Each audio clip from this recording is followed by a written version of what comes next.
Calling the meeting to order. I'd like an approval of the agenda. I'll move approval of the agenda as amended. I'll second it. Okay. Trustee Whitaker, Yes. Trustee Howard, Yes. Trustee Raymond, Yes. and I will also vote yes on the amended agenda.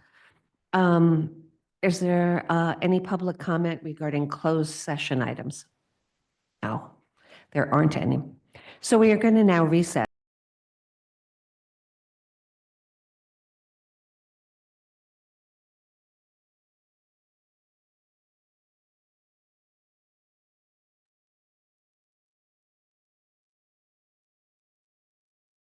We are reconvening to open session. We have one action that we took during closed session. We haven't taken the action yet. We need to. Okay. do that Oh, later. yes. I'm sorry. We need to take action on the closed session item. There would need to be a motion to approve the expulsion agreement for case 04-2425. I'll move approval to approve the expulsion agreement for case number 04-24/25. I'll second it. Okay, thank you. And Trustee Kuziak, Yes. Trustee Whitaker, Yes. Trustee Howard, Yes. Trustee Raymond, Yes. and I will also vote yes. That is 5-0. We now have our mission statement, and Trustee Whitaker will read the district mission statement. We work together to provide safe, challenging, innovative, and culturally responsive learning environments to ensure that all of our students feel respected and supported to achieve their unique academic potential and explore their individual talents. Thank you. We now have our public comment instructions read by Trustee Howard. The board respects and encourages the public to comment on matters on the board agenda and within the board's jurisdiction. The board fully supports civil discourse and requests that everyone respect each other and their point of view. Individuals who would like to address the board must complete a request to speak blue form on the back table or via the request to speak form at our website under public comment, and submit it prior to the start of the agenda item. At the discretion of the board president, speaker cards may be accepted after the start of the agenda item. Your name will be called and you will either come to the podium to speak or be unmuted during your turn and allowed to make public comments. After the allotted time, you will then be remuted. Individual speakers are asked to limit their comments to no more than 3 minutes unless the board decides otherwise. There are up to 30 minutes of public comment allowed on each agenda item. With board consensus, the president may increase or decrease the time allowed. This meeting is being recorded to prepare the official minutes. To comply with the Brown Act, the board may listen to comments from speakers under public comment, but can neither discuss nor take action on the issues presented. Thank you. Thank you. We are now going to go to our superintendent's report. Oh, you're here. Sorry. Student board member Saeed, please go ahead. Hi, everyone. It's been a while. It's good to see everybody. So for, let's see, maybe I'll start with the elementary schools. For the elementary schools, a lot of them had the CASP testing. So that was happening for like a week. Most schools were testing for their kids. And then at Stanton, they had a career day on March 12th for parents and kids to learn about professions. At Palomares, they do character traits of the month. And so it's like to learn how to work together and take turns and share. At CVE, they had ELPAC testing in March, and they had the report cards as well. At the high school, We have prom coming up on Saturday. And then, yes, fireworks and at the Exploratorium, super cool. And so that's pretty exciting. We had our sales for that for like the past 3 weeks. They're going pretty good. And then, what else do I? And that was about it. Thank you very much, Board Member Said. We are now going to hear from our California School Employees Association in California. Oh, I'm sorry. Superintendent District's report. I just have to I have a couple of things. Sammy. All right. So we had an amazing district art show at Adobe, and this is different than the wonderful AP art show that we actually have coming up at the high school. This is K-12, and our teacher on assignment, Miss Jennifer Jervis, has done a phenomenal job with her teachers who teach art to elementary schools. This is an addition because of Prop 28. And if I wish that everyone had a chance to walk into the Adobe because it was an immersive experience and absolutely phenomenal. I had never seen Adobe look this way. So it's just beautiful. Every single student in elementary school had artwork there, so portraits. It was just beautiful. So I want to thank her for all of the work she has done and continues to do to really do some things that we've never been able to do before, especially in elementary school. And then just a couple of upcoming events. The Masonic Teacher of the Year is April 24th, which is tomorrow. CVUF Spring for Education Dinner is April 25th. The Mariachi End of the Year performance is April 28th. Castro Valley High School AP Art Show, which is at the high school in the exhibition room, is May 1st. Eden Area ROP Student Awards, May 8th, and Elementary District Track Meet is on May 9th. That's it. Pretty short report tonight. Thank you. Thank you. Now we will go to California School Employees Association. Sia, is Manuel online? Okay.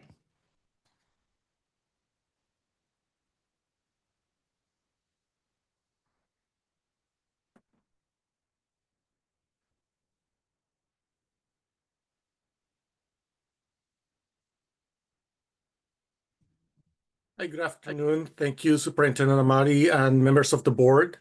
My name is Manuel Cortes Rodas. I'm filling in for our chapter president, Connie Hill. We had our meeting last Thursday, April 17th at Canyon Middle School. Ms. Hill shared with us how CSEA shares its input on CVUSD's LCAP funding. We also selected delegates, Connie Hill and Jill Baldwin, to be our chapter's representatives to the annual conference. We continue to encourage our members and parents that we talk to fill out and participate in the facilities survey. We have classified school employees week coming up on May 19th to the 23rd. Association President Anna Weinberg said that classified school employees week is when our colleagues and community honor our hard work and dedication to our students. We also have the Employees of the Year event coming up on May 15th.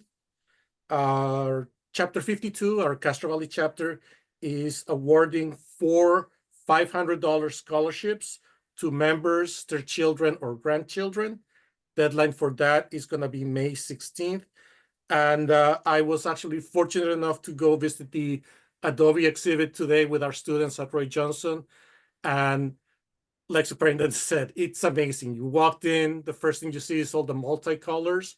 And it took me a second to realize that each panel was a self-drawn picture that the students made. And so I hope people got a chance to go visit because it was amazing. So that's all I have. Thank you for your time.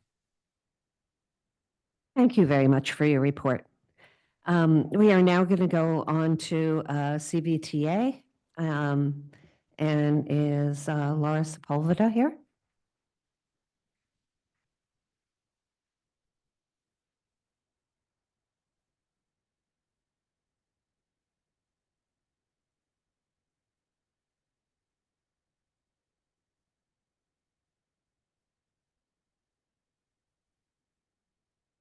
evening. My name is Lara Sepulveda. I am president of CVTA. President of CVTA and mom of a graduating senior who was a Stanton star. I was looking forward to hearing what's going on at Stanton this year, but I understand the decision to postpone the presentation given everything else that's going on tonight. Regardless, I always love being back on that campus and seeing so many familiar faces, especially the ones who taught my daughter and instilled a love of learning while encouraging her to grow her capacity as a scholar and as a human. We're privileged to have schools with stable staff who care deeply about the students they serve. That makes it all the more unfortunate that there are so many people here tonight standing up against uprooting veteran teachers. As the end of my first year of presidency approaches, I've been reflecting on everything that has happened and the lessons learned. Most of my speeches have been focused on the collaboration necessary between labor partners and CVUSD. And while I am grateful for the relationships fostered and access I have to most of the CVUSD governing board and district staff, I've started to see a pattern emerge that may not be as collaborative as I had initially thought. Going back to the beginning of the school year, I was informed early on of small changes in status quo site operations. Whether it was learning that members who had served as site leads on district committees were told they were being replaced by others who may or may not have expressed interest in assuming those roles, or vocal staff members receiving directives to curve their comments or simply not speak in whole staff meetings, changes were happening. More recently, a department elected a new department chair, only to have their choice rejected by administration, something that has never happened before.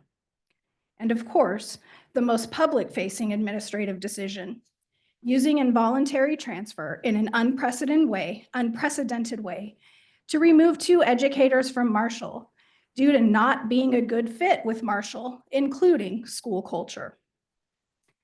Thinking about these changes with a different lens, I began to ask myself, what's going on? The best explanation I can offer is that the shift in culture is actually taking place in the district office and trickling down. It's not starting at school sites. Administrators have been empowered to curate teams filled with people they want to work with or who they perceive will support ideas instead of question. These decisions are, at a minimum, supported and quite possibly disseminated by district office management. Otherwise, we wouldn't be here tonight. Which then begs the question, why is this happening? Obviously, we know that authoritarian tactics are being used at the national level, but is a smaller, more subtle version of that happening locally? Is it that oversight has been lifted with the announcement of Superintendent Amati's retirement? I'm not really sure, but what I do know is this is a marked change in district operation and not collaborative in the slightest. I hope the governing board is as concerned by these changes as we are. After all politics is local. Since the involuntary transfers were announced, I've worked tirelessly to understand why they're taking place, support our members, meet privately with people who might be able to help us resolve the matter, and most importantly, make sure that contract language and board policy is followed. The responses I've received and answers I found along the way are of no comfort to me. Other than the reasons stated in the single sentence of the transfer, there is no official reason nor documentation supporting the transfers. Essentially, members were blindsided by the transfers and not given the most basic opportunity to understand or repair situations that may have led up to them. We would never allow this to happen to our students, so why is it okay to happen to staff? Both Superintendent Amati and Dr. Zamora have declined to discuss resolution or the possibility of engaging in confidential mediation each time I've attempted to engage them in dialogue. CVTA wants the school board and the community to know that we have tried multiple times.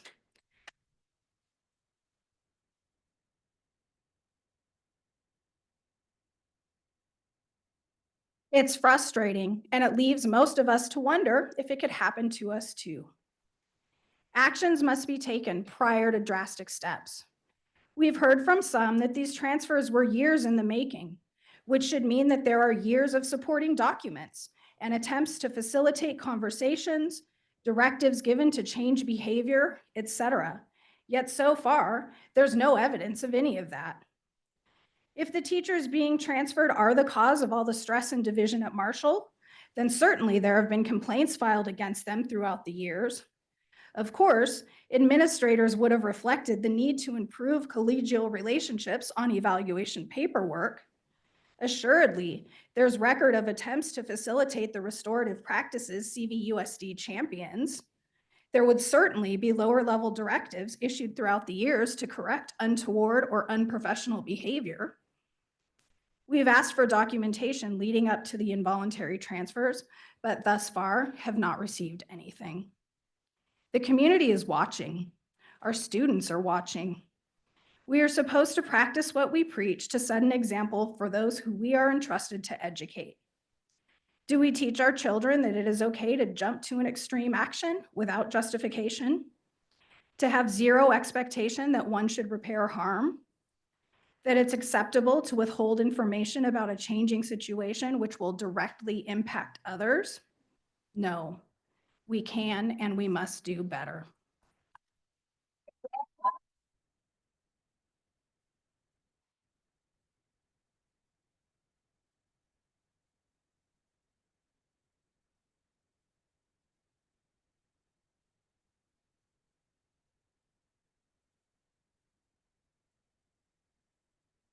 Just one moment.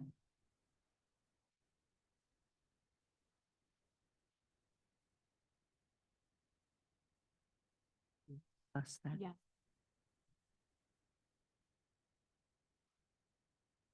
Okay.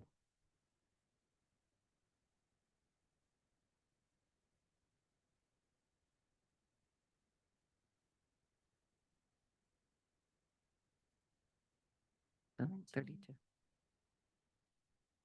About 32.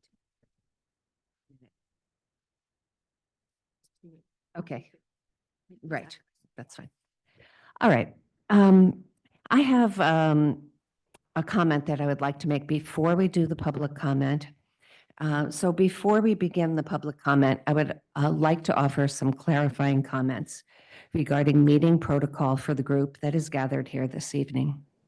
Over the past few weeks, we have heard from members of the Marshall School community regarding an employee matter. Because we were aware that you plan to attend this meeting, we outlined some clarifying points that I'd like to make on behalf of the board. First, we cannot and will not be discussing the topic that you came to address. We will hear your comments, but we will not engage in discussion regarding this matter. Please let me explain. As a government meeting, the body, in this case, the Board of Education, can engage in discussions only on topics that are on the agenda. Discussions on personnel decisions are confidential and not agendized to be discussed in public. I want to emphasize again, we never discuss employee matters in public.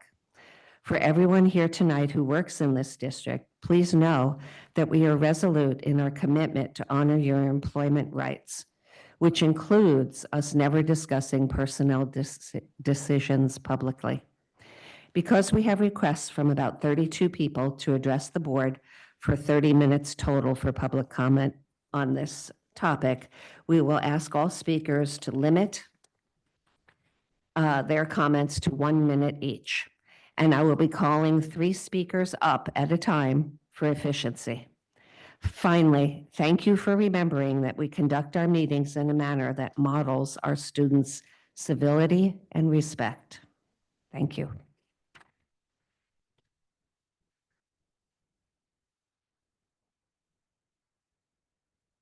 So I'm going to call like 3 names of people who are here in the room first, then I'll maybe take a little break and call the people on the couple online and then go back to the people in the room. So the first 3 people are Sue Holm, Katie Devine, and Bridget Devine. So we'll start with Sue Holm. Thank you. I'll make this as brief as I can since I only have 1 minute. I am a substitute, have been a substitute for Castro Valley Unified for 25 years. My husband and I both graduated from Castro Valley, as did our children. My mother is the historian for Castro Valley and has written the book. I have seen many changes in this district, and as well as community and school-wise. In all my times, and I have substituted at every single location of schools in Castro Valley. I cannot tell you how impressed I am with both Ms. Penn and Ms. Banchini at Marshall. They are extraordinary teachers. They know what they're doing. They are competent. They are intelligent. They are creative. In every way, they excel. And for them, Amy is the culture of Marshall School. I don't know how many of you have been to that school and walked on that campus yourself, but I have many times. I have not only observed them teach, but I have walked in their shoes and taught their classes. And I can tell you that there are no better teachers than the two of them. Your time. Thank you.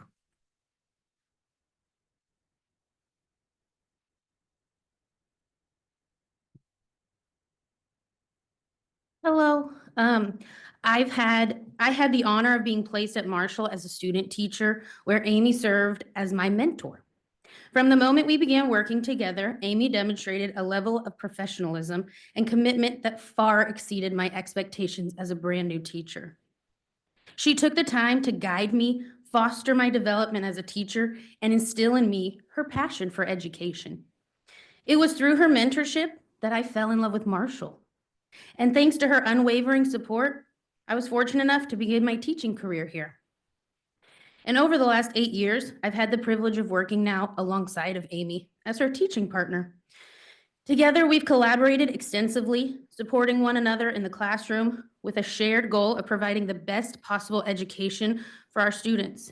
Amy's passion for teaching is evident in everything she does, from her tireless efforts to create a safe, nurturing environment for her students, to her steadfast commitment to supporting their families. And I highly recommend and ask you to please change what's happening.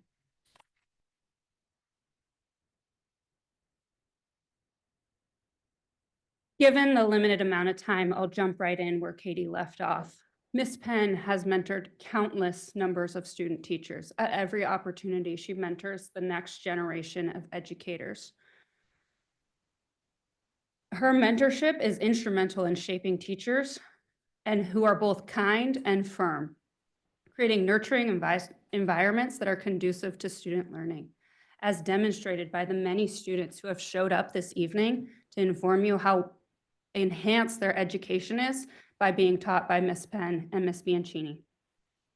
Beyond the classroom, Ms. Penn has served as the track coach, further showing her devotion to Marshall. And most recently, Marshall has continued to win the School Spirit Award, showing her continued dedication and passion for Marshall.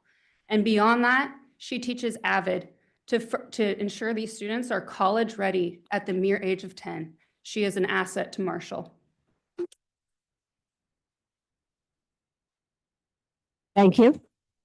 Our next three people will be Chris Simnosis, Laura O'Brien, and Sabrina Reed.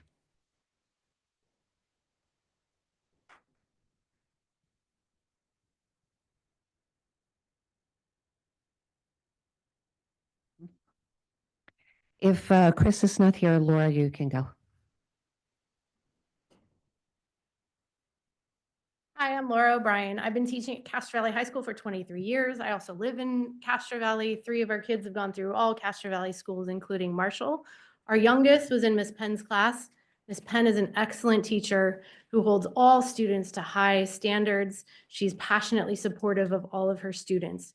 I've also had the privilege of working with Amy the last few years, facilitating AVID workshops for teachers, and she's a super skilled professional development facilitator, collaborative and supportive of other teachers.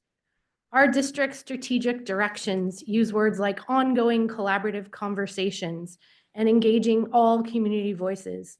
But this decision for the unprecedented use of involuntary transfer was made by a small number of people with limited involvement in the Marshall community, or at least way more limited than the teachers being uprooted.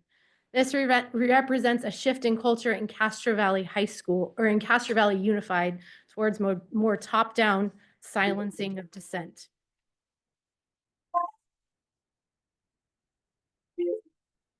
Thank you. Is this Chris? Hi. Yeah, hi. Hello, good evening. I am disappointed in the recent decision made for the involuntary transfer of Miss Bianchini and Miss Penn from Marshall Elementary. I'm a concerned parent of a child in Miss B's kindergarten class. I understand that you're not able to discuss pertinent details of this situation, but there's significant impact that we should discuss because it's public and it needs to be discussed and talked about. And I'm glad we have such support outside to talk about this. If you talk about culture, Miss Bianchini is the culture in kindergarten, from potlucks to parental engagement to progress reports and communication. She is the best. My daughter loves this teacher. And to indicate the fault is her misalignment with school culture is unacceptably false. I want to talk about safety and holistic education. Safety is being eroded by this decision in different ways. Teachers now feel unsafe that what if they're targeted next by this decision to let them go? What about our students' emotional safety? They're losing a teacher. My daughter came to school that day, seeing her teacher crying in the doorway. And when she came back from school, she thought her teacher was leaving the next day. Communication was terrible. Thank you. Parents, uncertainty of the future. What's going to happen to my daughter for her first grade Our teacher? next- Is she going to get booted? I need you all to do better. We need to call on the next person, sir. Thank you.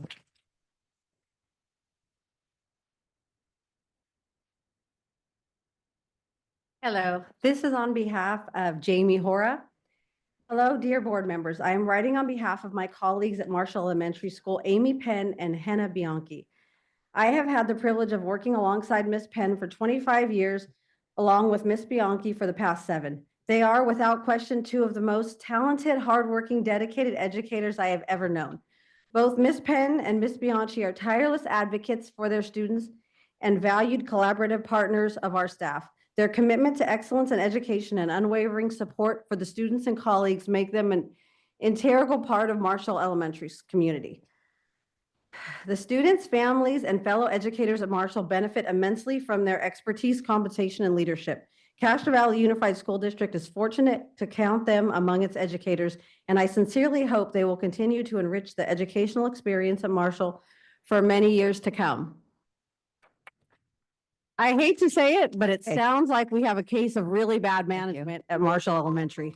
We need to call Madison Reed, Bertia Atchison, and Charbrella Smith.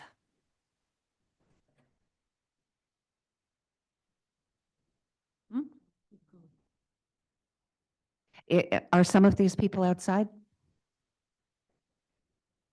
Oh, I'm sorry. Madison Reed, Portia Atchison, and Charbrella Smith.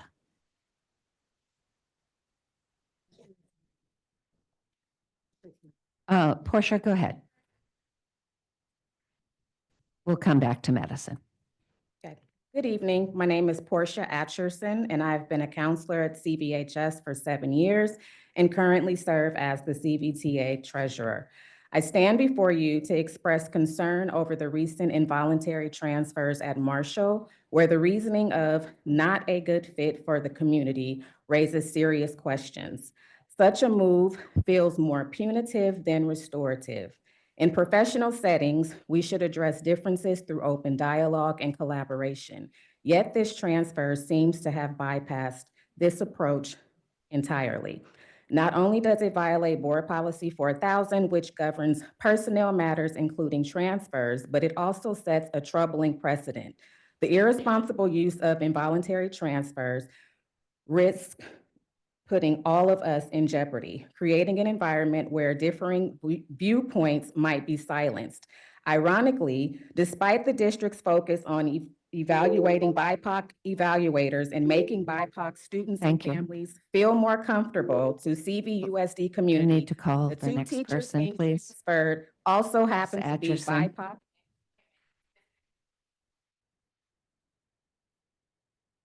Okay. Okay. All right. We have Charbrella Smith. No? Okay.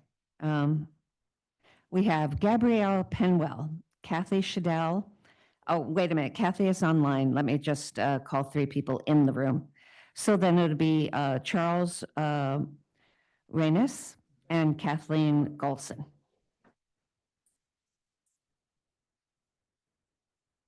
Oh, Madison, we called you before. Please come on up, Madison Reed. Yes.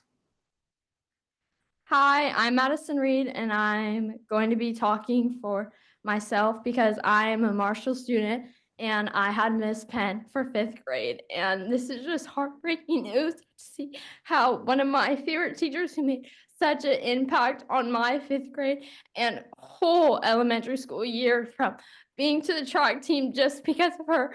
So she constantly is supporting me and how she has just helped me so much. She's such a special person in my heart too. When I was struggling in class to making sure I was felt and made sure she helped me all the time to make me move to the front of the class and not be ashamed just because I need a little more help with others. And it's just heartbreaking to hear that they want to remove her. She's been such a special part of Marshall community, and I just love her, and hopefully you guys keep her there. Thank you. Thank you for your comments. We have Gabrielle Penwell.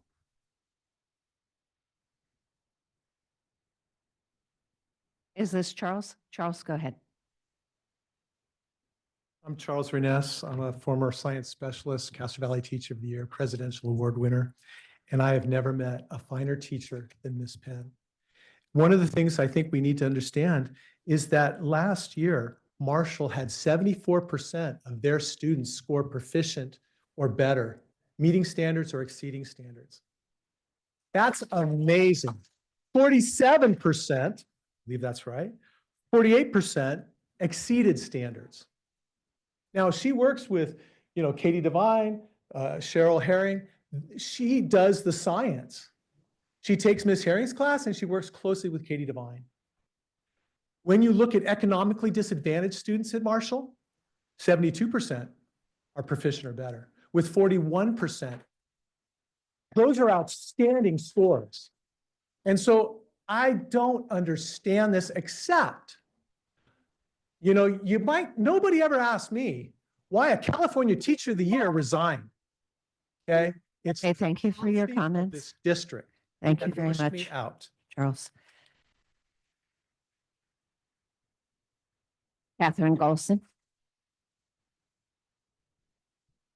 My name is Catherine Golson. I've been an educator in this district for 30 years, and I have never seen involuntary transfers handled in this manner.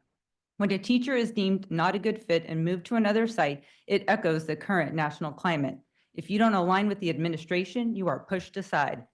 When our school district engages in involuntary transfers, it communicates that accountability is optional. This approach reflects an authoritarian mindset, where decisions are made unilaterally without considering the impact on teachers or students.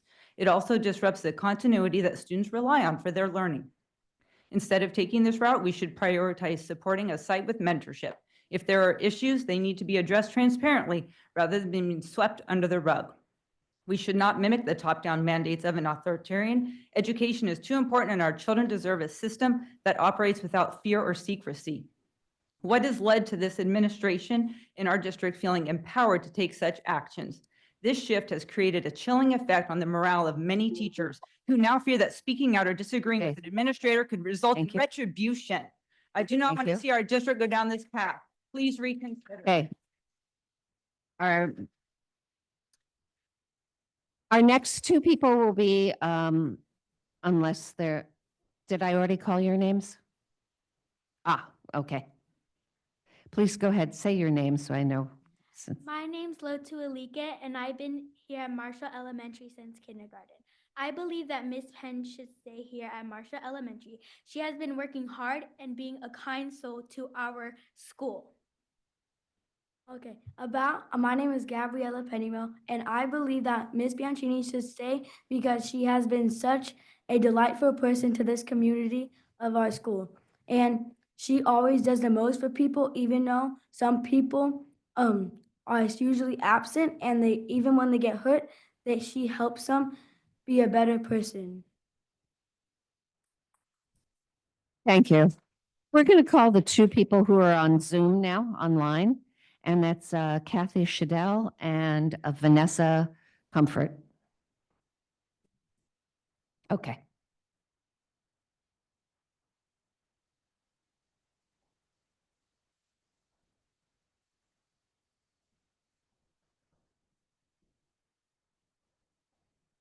Can you hear me? One moment, we're going to hear from the two people online. If I called you before. Oh, okay. Can you hear me now? Yes. Okay, thank you. My children this is Kathy Scheidel. My children attended Marshall from 2004 to 2014. Miss Penn taught my son in the 5th grade. She is an excellent teacher, has been attested to tonight. I also personally observed her with students during extracurricular activities, and I interacted with her frequently at parent-teacher meetings. I have the utmost respect for her integrity and her character for honesty. I'm informed and believe that Ms. Penn is being involuntarily removed from her position at Marshall after 25 years of outstanding service to our community on the pretense that she is not a good fit for the school's culture. Given what we have heard tonight, that reason is either pretextual or this new culture is not one which the Board of Education should be supporting. I've been a practicing attorney for almost 40 years, representing people who would not otherwise have had access to a representation in the legal system.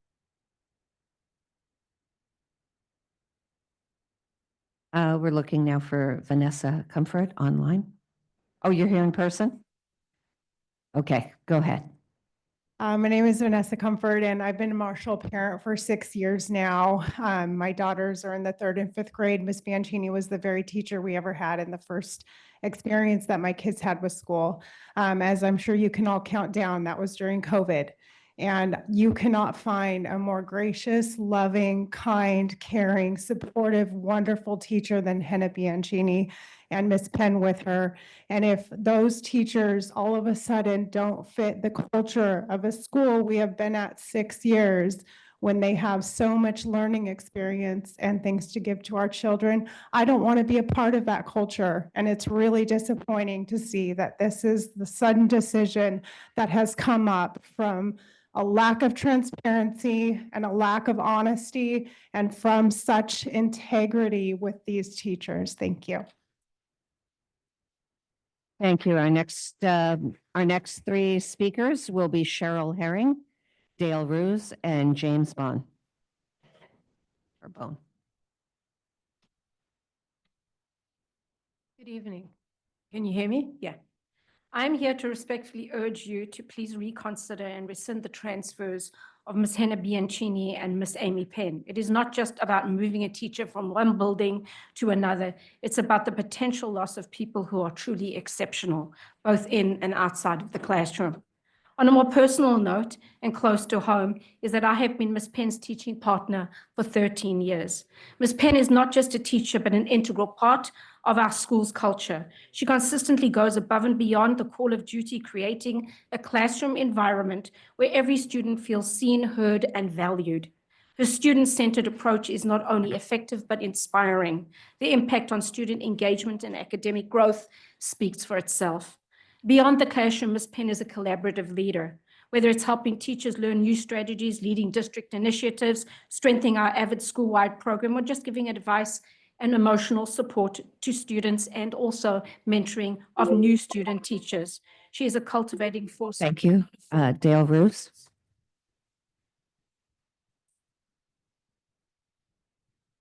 Hello, my name is Dale Ruiz. I'm a retired deputy sheriff from Alameda County, and I've had a lot of issues with the board and the school district. I've been listening to everything. It seems like the union's done everything they could. I'm a taxpayer here, and I see a major lawsuit here, a civil lawsuit regarding these two teachers. And there's two things we could, they're going to do what they're going to do. Two things we could do: sue them or vote them out of office. Because what you're doing to Miss Penn and the other teacher is wrong. You have nothing that says that she's whatever, that she's not good for the fit. That's ridiculous. To me, that's racism, among other things, discrimination. And I know several attorneys would love to take this on. So you got some thinking to do. I hope you do the right thing and keep Ms. Penn, another teacher there, because what you're doing is wrong, very wrong.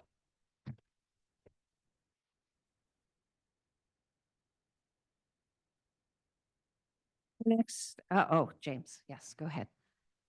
I'm a parent of a kindergarten student at Marshall. I've lived in Castro Valley all my life. I went to CVE, Creekside, and Castro Valley High.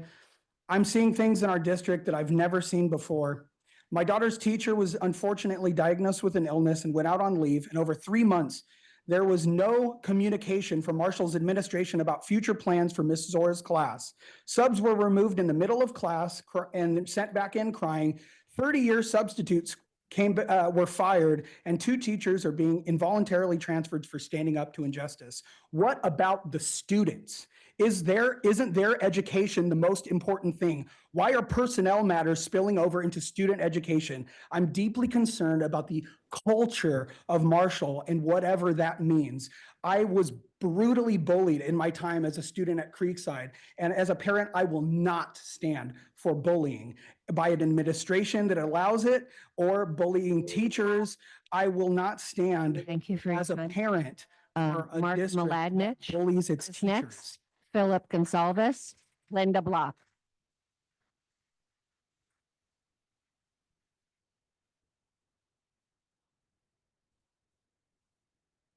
Hello, my name is Mark Malandich. I proudly taught at Castro Valley High School for 27 years. I'm also the CVTA Vice President. No employee has stability in their position or school site or community if this extreme action is carried out, because a blindside directive can uproot any of us. This is not about these great teachers. It is about due process. It's not just about. It's about due process, and it's about taking steps before jumping to the extreme. To be real, multiple folks have said that there's been stress and division at Marshall for years. DO management went years without doing the hard work of unifying Marshall. The only directive given was this extreme one, and it blames 2 teachers for all of the stress and division, and it came without warning. The decision has your staff choosing sides. It is not unifying the site. It has caused even more division and stress, which has bled out into our parent community. This action has caused reputational harm. This has caused lasting damage. None of these things are what is best for our students, and all of these things were entirely predictable and preventable. Thank you. Thank you.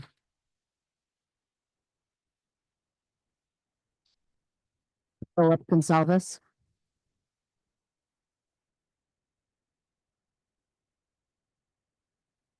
Hi, good evening. My name's Phil Gonsalves. I'm a Castro Valley resident for 25 years and a math guy.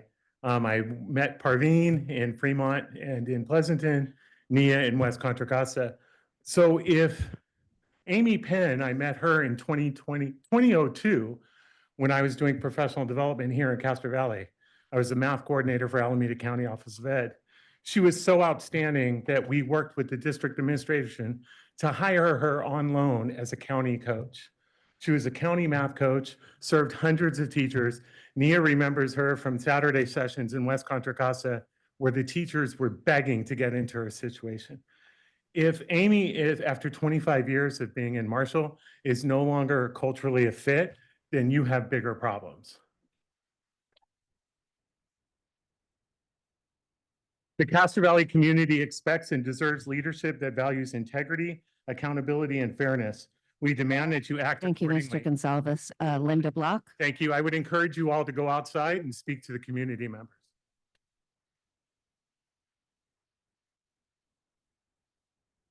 Okay, good evening. Thank you.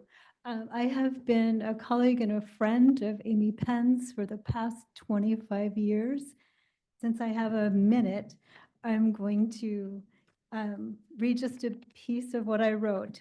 So, Amy is being involuntarily transferred, supposedly for not matching school culture. You've heard from a number of other people, and it's clear that Amy and Hannah both actually exemplify all of the pieces of outstanding school culture. This should be a red flag for all of us. It should call into question at the very least, how it is that two individuals with less than 4 years between them in Castro Valley Unified School District, let alone at Marshall Elementary, could have made this determination, most particularly without compelling reasons, without forewarning, without due process, without restorative conversations or actions. Please Ms. Bluff. consider. Our next three people are Lauren, there's some symbol I can't see, Maya, Giovanni Coleman, and Nicole Prevost.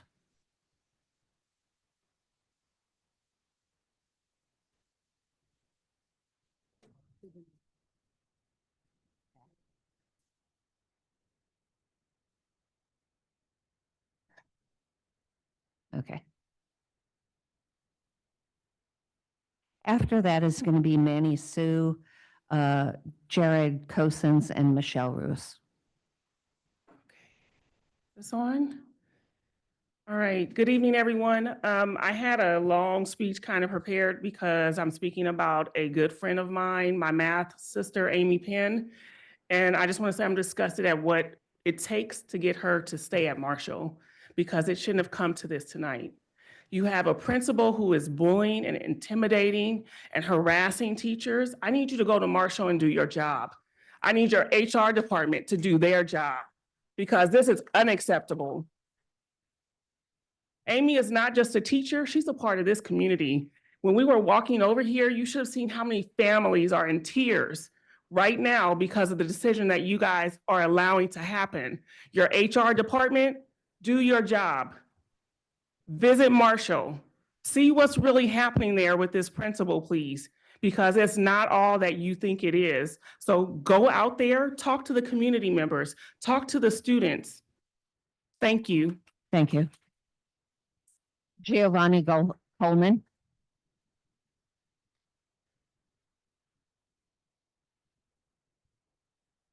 Hi, so my name is Nicole Prevost, and I am a parent at Marshall. So I have a kindergarten student, and this is the first time that I've been in Castro Valley, and Miss Bianchini is her teacher.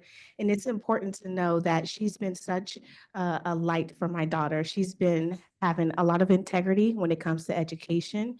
She's boosted her confidence. She's really been a positive force when it comes to being the entryway into Marshall Elementary. So not just that piece, but Ms. Penn been able to partner with Ms. Bianchini and provide this level of, I would say, partnership with fifth grade teachers and kindergartners. And this has provided my daughter the ability to want to be at Marshall long term. So just having something like this is a lack of force for integrity with teachers like Ms. Bianchini. And I just think it's disgraceful, especially for a parent like me first coming into the school district.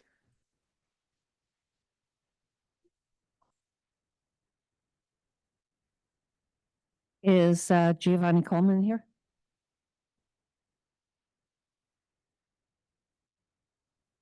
And then Mary Koo is after that. So go ahead, Mary. Hi, my name is Lisa Green, and I'm the daughter of Mary Koo and a student at Marshall. I would like to bring up the great concern of Miss Penn leaving. She's always made me feel welcome when I came in second grade to transfer because I was getting bullied too much. So when I got here, she welcomed me with a warm hug. And not to mention Miss Bianchini's students are so kind, and they would always hug you. And guess where they got that from? They would learn from Miss Bianchini. Miss Bianchini has always been there for all of her students when they get hurt, and she helps them get up. And I would not like to see both of those teachers leave because they belong here, and I don't like the meaning of martial culture. What is martial culture? Why do they have to fit in? They should just stay here because they are the martial culture, and they're not just teachers. They have feelings too, and they belong at our school, and they're our family. I think that Miss Bianchini and Miss Penn should not leave our school. Jared Cosens.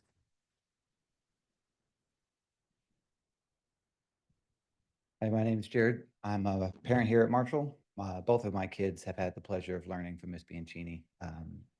I just want to follow up on something one of the earlier parents said about the authoritarian nature of this transfer.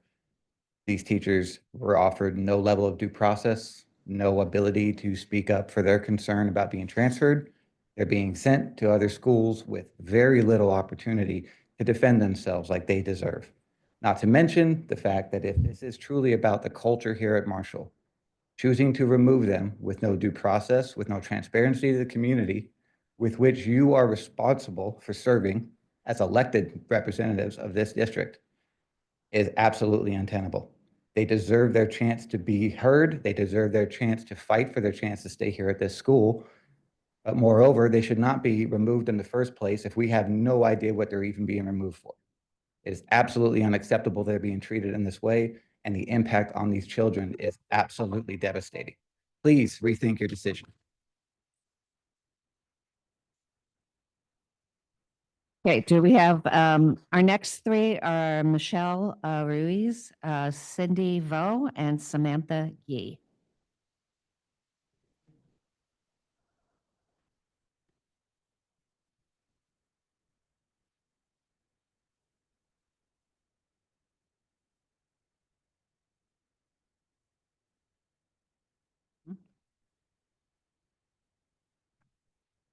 Hi, I'm Michelle Ruiz from Creekside Middle School. As some as you may know, I am also a Marshall Mustang student. I was here last spring advocating against racism, and I'm grateful the board listened and backed up their words with actions. Creekside's climate has improved, but I'm heartbroken that I am here so soon to speak up against unfair treatment to two more of my beloved Black colleagues. I've known Amy, who is affectionately known as Miss Penn, for 25 years. She was my 5th grade teacher. I've maintained a relationship and have worked closely with her. She is my hero and mentor in every way. I've had the true honor of knowing Hannah the past few years, and I've seen her love and dedication to her students. An involuntary transfer is cruel and unusual. This is why we have very specific reasons laid out in the contract. One line leaves a little flexibility. It says, or other compelling reasons. Thank you very much. Cindy Vo?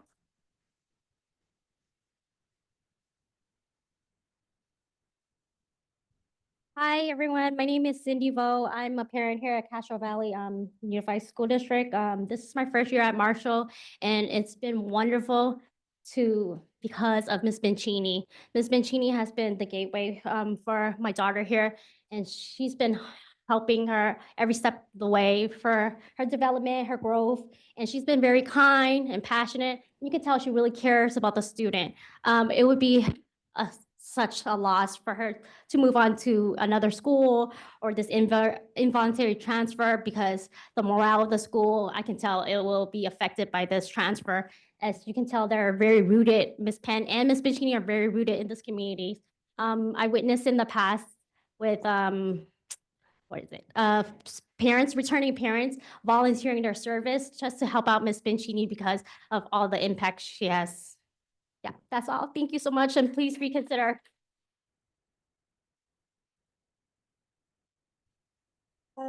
Hi, I'm a Castro Valley student currently at CVHS as a sophomore, and I'm speaking in regards to the matter of a Marshall Elementary teacher, Miss Amy Penn.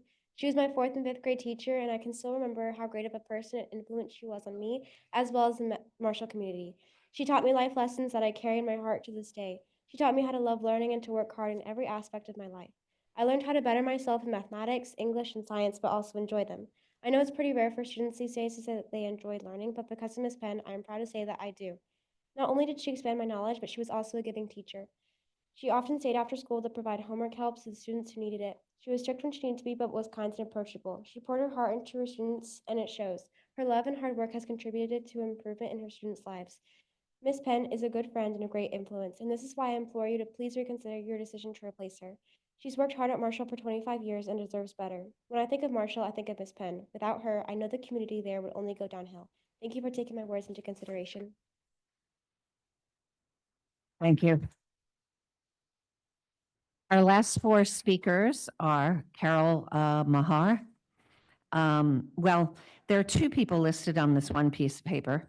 Denise Garcia, and then there's a Lutu Elke, and someone named Tyler, and Jasmine Amusco, if I pronounce that correctly. So hopefully starting with Carol Mahar. Okay, first of all, I'm a product of Castro Valley School District. My children are products of Castro Valley School District, and I was a classified computer teacher first, and then I did such a great job. Robin Olivier told me, you have teacher guts, go back to school and become a teacher. So my daughter's first day of kindergarten was my first day of teaching at Paul and Maris. And I taught for 30 years, and I taught kindergarten and first grade. So I felt like I was very knowledgeable to help my friend, Jamie Hora. And Jamie met with 3 of us, substitutes, and Hannah was there, and Hannah supported us the whole entire time with lesson plans, worksheets, met with us. Misty never, ever introduced herself to me. The people you should be thinking about getting rid of are Misty and Zamora, because he wouldn't discuss why. He just told me I was fired. I could not substitute anymore.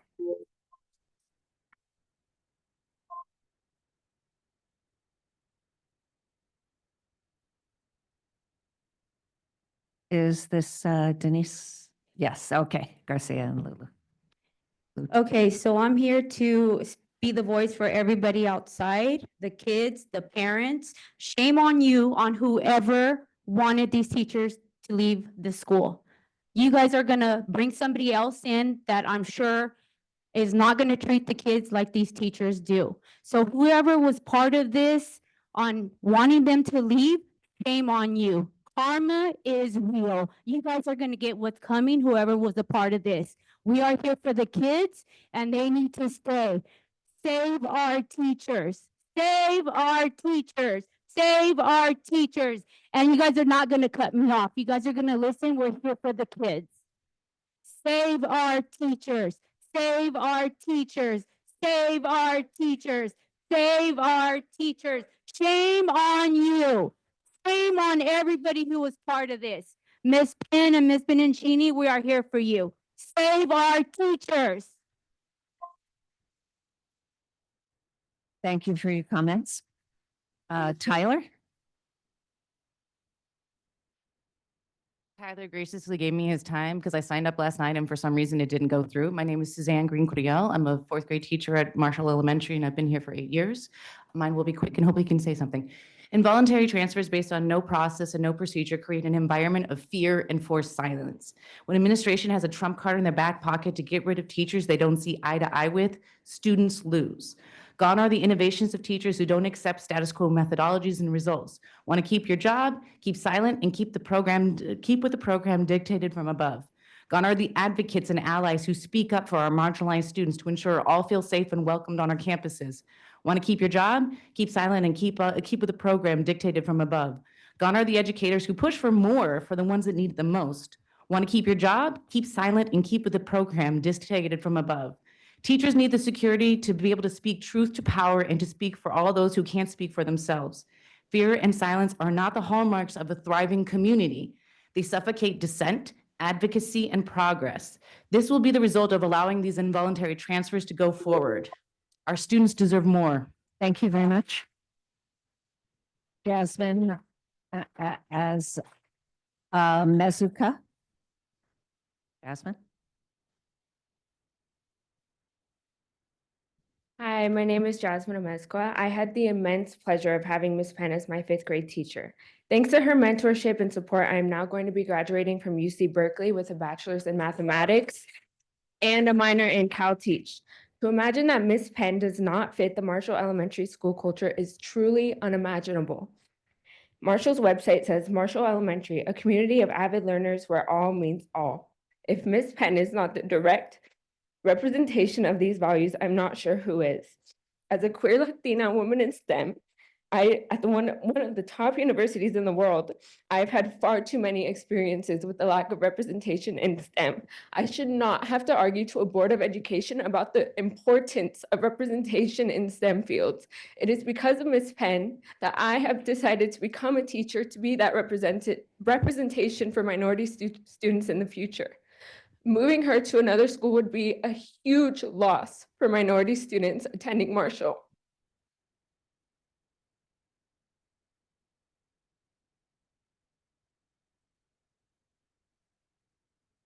Okay, thank you for all of your comments. We are now on. I don't have, did we call your name before and then you came here now? Tyler? Oh, Tyler, go ahead, Tyler. Yeah, I'm Tyler. I was student at Marshall a couple years ago, so I gotta say about the teachers. I never got the honor to meet Miss Bencini or have her, but I heard she's great from all my cousins who did have her. Have the honor to have her. She said they said she was amazing, and Miss Penn was. I was always the best student, but she kept me on track on helping me with my homework. I always knew Miss Penn for years because she had my siblings. She's always been funny and a great teacher. Every time I see Miss Penn, when I go back and pick up my cousins, she's always nice and so kind. One of the best people I could ever have. I don't know why I've been trying to kick her. She's been there for years. If y'all move her, that's the biggest loss guys could ever have. Have a good day. Thank you, Tyler. Superintendent Amati has. Thank you for your comments. I wanted to just make a couple of points. As we have mentioned, personnel matters are confidential, and I understand that this void of detail may lead to people believing that decisions are made casually. And I want to just share that is absolutely not the case. We do not make decisions casually. And the second very important point, decisions for transfers are not made by principals or at the school site. So I would ask that everyone refrain from blaming the principal for taking this action. All right. We now have our consent agenda. It's an action item. I would move approval of the consent agenda. I'll second. Thank you. Trustee, so sorry, School Board Member Said. Yes. Yes. Trustee Kuziak. Kuziak, thank you so much. Woo. Yes. Yes, thank you. Trustee Whitaker. Yes. Trustee Howard. Yes. Trustee Raymond. Yes. And I will always vote yes. That is 6-0 on the consent agenda. I personally would like to point out here that we have our adoption of our Asian American Pacific Islander Month coming up in May, which I very much think is important. And any other comments? Okay. Any other items? Okay. We now have reports. We have an approval of our ethnic studies course. And this is an action item. Or? Let's see. Let's see. Are our presenters here? Oh, dear. Oh, they're coming. Okay, awesome. Should we recess briefly?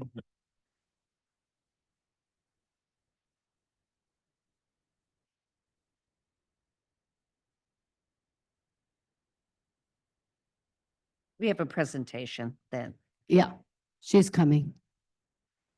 Here she is. Yep. They're trying to come in.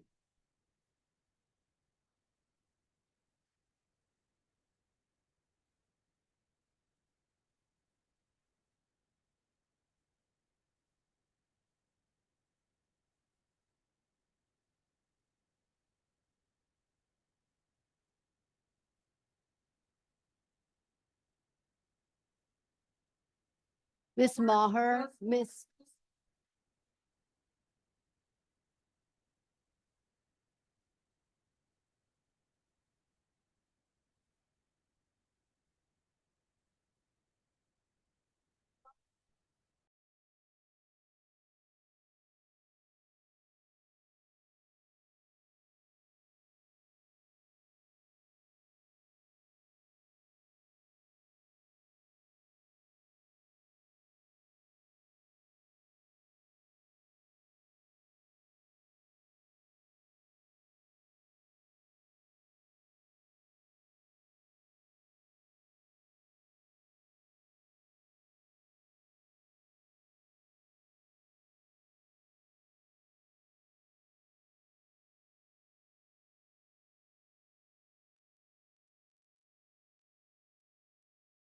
All right. Thank you, Ms. Eagles. Yes, thank you And for our team for presentation on being ethnic studies. This is an important topic that we have been working on for 3 years, so welcome.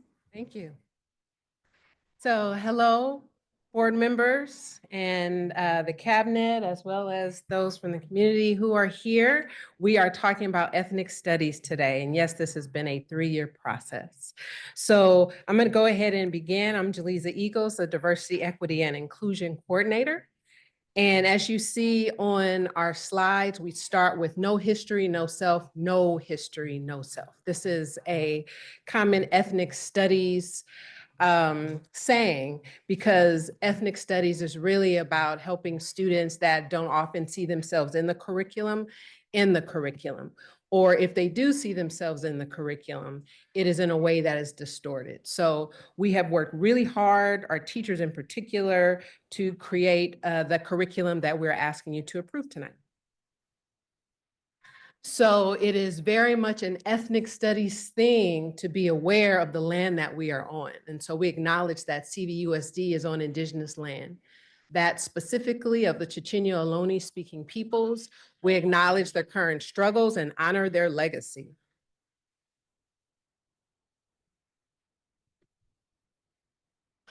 So ethnic studies has many outcomes, many positive outcomes. And so these are just a few of them that we find are important, which are improving academic achievement and social well-being, improving cross-racial understanding, connecting students' experiences to the experiences of other communities, and cultivating community responsiveness, social engagement, healing, and hope.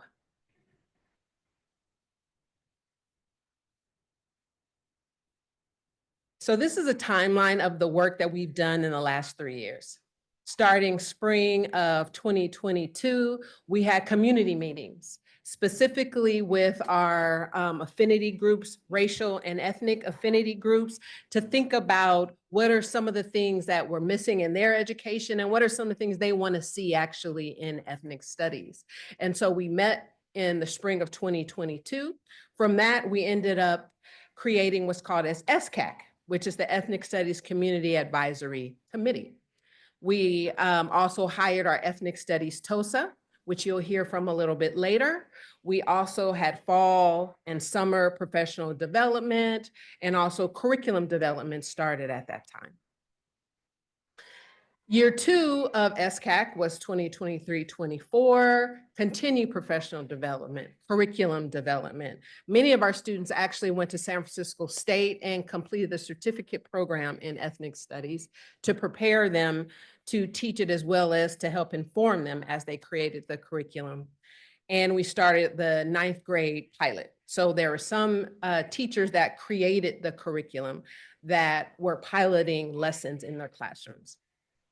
Last, which is where we are now, year 3, we completed the curriculum, full 9th grade pilot. All 9th graders either have or will get ethnic studies this year.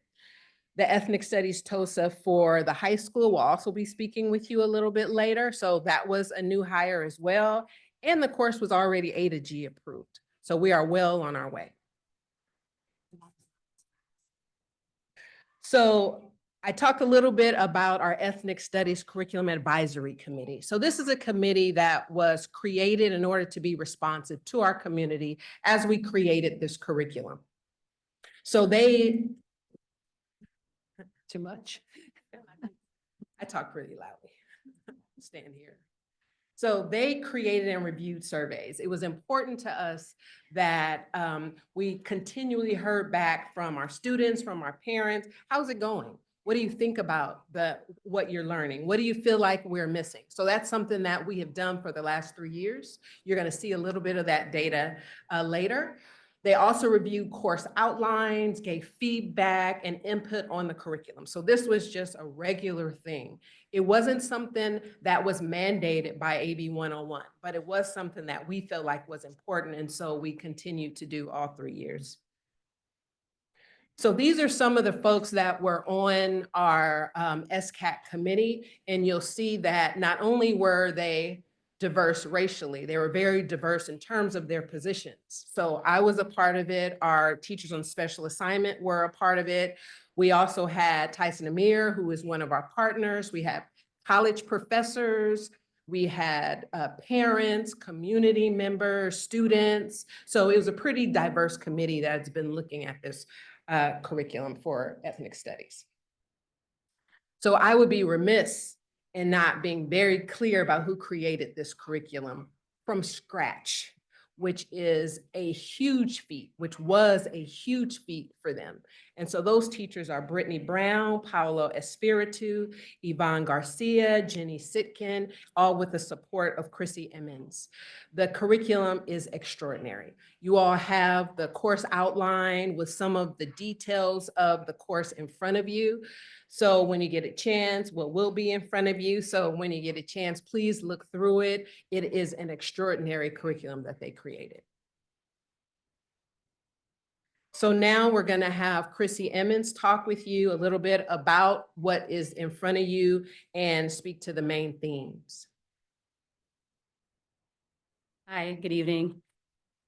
So I just have a brief overview of the themes. You do have the course description that's being passed out, but I just wanted to give a brief overview so you have an understanding of what each of the units, what they are about. So for Unit 1, it was on history and the importance of ethnic studies, where students will be introduced to the history, the review of student-led movements at San Francisco State University in the 1960s, to the challenges to the course at the secondary level today. So it's a very foundational piece so they can understand what ethnic studies is, why it was created. The second theme is on self and identity. Here, students are going to engage in lessons about identity formation by mapping their identities and exploring how the different pieces interact and intersect. So before they start jumping in and looking at other experiences, they're looking within themselves and their own personal stories. Unit 3 is migration, displacement, and belonging. Here in this unit, students will begin with a focus on Native Americans as they explore a range of case studies about racialized groups in relation to their experiences with immigration to the United States and displacement within the country as well. Unit 4, systems and institution. What students are going to focus on here is that they're going to analyze the ways in which structures of oppression are embedded into systems and institutions and their various impacts on certain racialized groups here in the United States. The fifth unit is resistance and social movement. Here, students will learn about social movements that have advocated for change here in our country, as well as identify local movements. And finally, the last one, kind of like that culmination piece, students are going to have a final unit where it's like a capstone, where they're going to look at how communities and individuals have moved from being subjects of history, but being agents of change.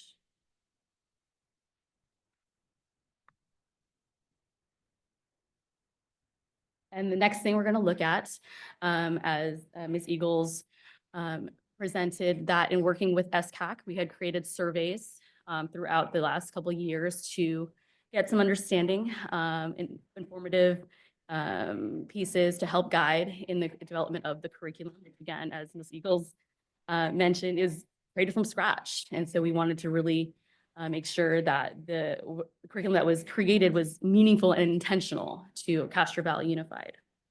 So all ninth graders, as you see here, all ninth graders who took ethnic studies the first semester of this school year were given a pre and post survey. So fall 94, not 94, we're in 2024.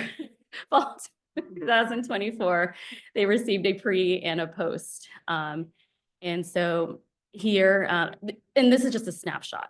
This is just a snapshot. Here we have 70% of students say my ethnic studies class is helping me to listen to and understand people who are different from me and who have different points of views, different cultures, and different communities. And in developing and collaborating with SCAC, developing these survey questions to assess their understanding before and after taking the ethnic studies class. And over the past few years, these survey questions have been refined as we really want to clarify questions to really see if we're getting to what the students are learning or what they might have still questions about. And so each semester, as we've done this, the questions have been, as I said, refined. And our focus has been on gauging students' comprehension of various communities related to their own, particularly in terms of history and culture. And another more information we have here. So again, we have some pre and post. 15% of students, they felt more pride about their history and racial and ethnic culture. And 25% increase showed students hadn't understand a lot about the histories and cultures in communities other than their own. So we are definitely seeing that there is an increase of students being able to immerse themselves in the learning and absorbing it and taking it in. And we know that data is never 100% perfect, and there's always room for growth. And that shows that in refining the questions helps us to kind of keep like, okay, what are we still trying to find out? And so how that can help with teachers in how they are instructing bringing in the curriculum. So we do also have, I'm not going to spend too long on it because I know we are very fortunate to have a student speaker as well as some recorded video. But I wanted to just share just one comment on each or one piece of anecdotal information. One student wrote, so this is in addition to some of the questions that were more of on a scale, we had some questions that were open-ended where students were able to kind of really just let it out, and these were anonymous surveys for students. So they really did have an opportunity to be honest. And so one student says here, I think that learning about all the different protests that people put together and accomplished really made an impact on me. For example, learning about the TWLF, which is the Third World Liberation Front, which is a student organization at San Francisco State, led the ethnic studies strike in 1969, and how these students came together so that they could get the education they deserve. I think people who are able to work together and create change is really inspiring. And one other that I'll share out, I liked learning more about others' cultures and seeing their pride in their own culture. That I don't usually see anywhere else. So I'm going to go ahead and pass it on to my colleague, Ms. Garcia. Hello, everyone. I'm going to introduce the student speakers. One of them is, amazing enough to be here with us tonight, and then the other two filmed their responses. So these students are freshmen right now. They've taken the course first semester, so they've done the whole thing. And some of them have also taken it in the middle school level. And so they can, talk about the impact it had both in middle school and high school. So we're going to start with Sofia Bonilla, and then we'll go into Humani Ram and Samuel Hu. All right. Sorry, I look kind of unpresentable. I just came back from a track meet. I'm sorry. Anyways, let me get my stuff out. Okay. Good evening, fellow board members. My name is Sofia Bonilla, and I am a current freshman at CVHS and a past Marshall Mustang. And I'm currently, I would like to take this opportunity to express my appreciation for the ethnic studies curriculum that our school offers. This program has played a crucial role in enhancing my understanding of my own identity and has helped me build a stronger sense of community among my fellow classmates. By exploring various cultures and histories, I have acquired valuable insights that have not only influenced my personal viewpoint, but have also reinforced the connections we share as a school. This course has provided me with a greater sense of being heard and has reinforced the idea that we as Hispanics and Latinx individuals can contribute significantly to shaping history. It has also highlighted the importance of connecting with one another regardless of our ethnic backgrounds, as such connections can lead to meaningful change.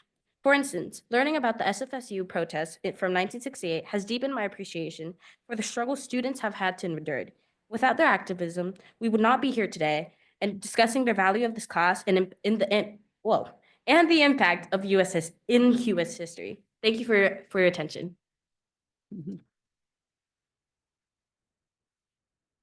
Oh, that was great, Sophia. Good evening, everyone. My name is Humani Ram, and I'd like to excuse my absence for today's board meeting regarding ethnic studies. Today, I'd like to be talking about ethnic studies and how. Sorry, hold on one second.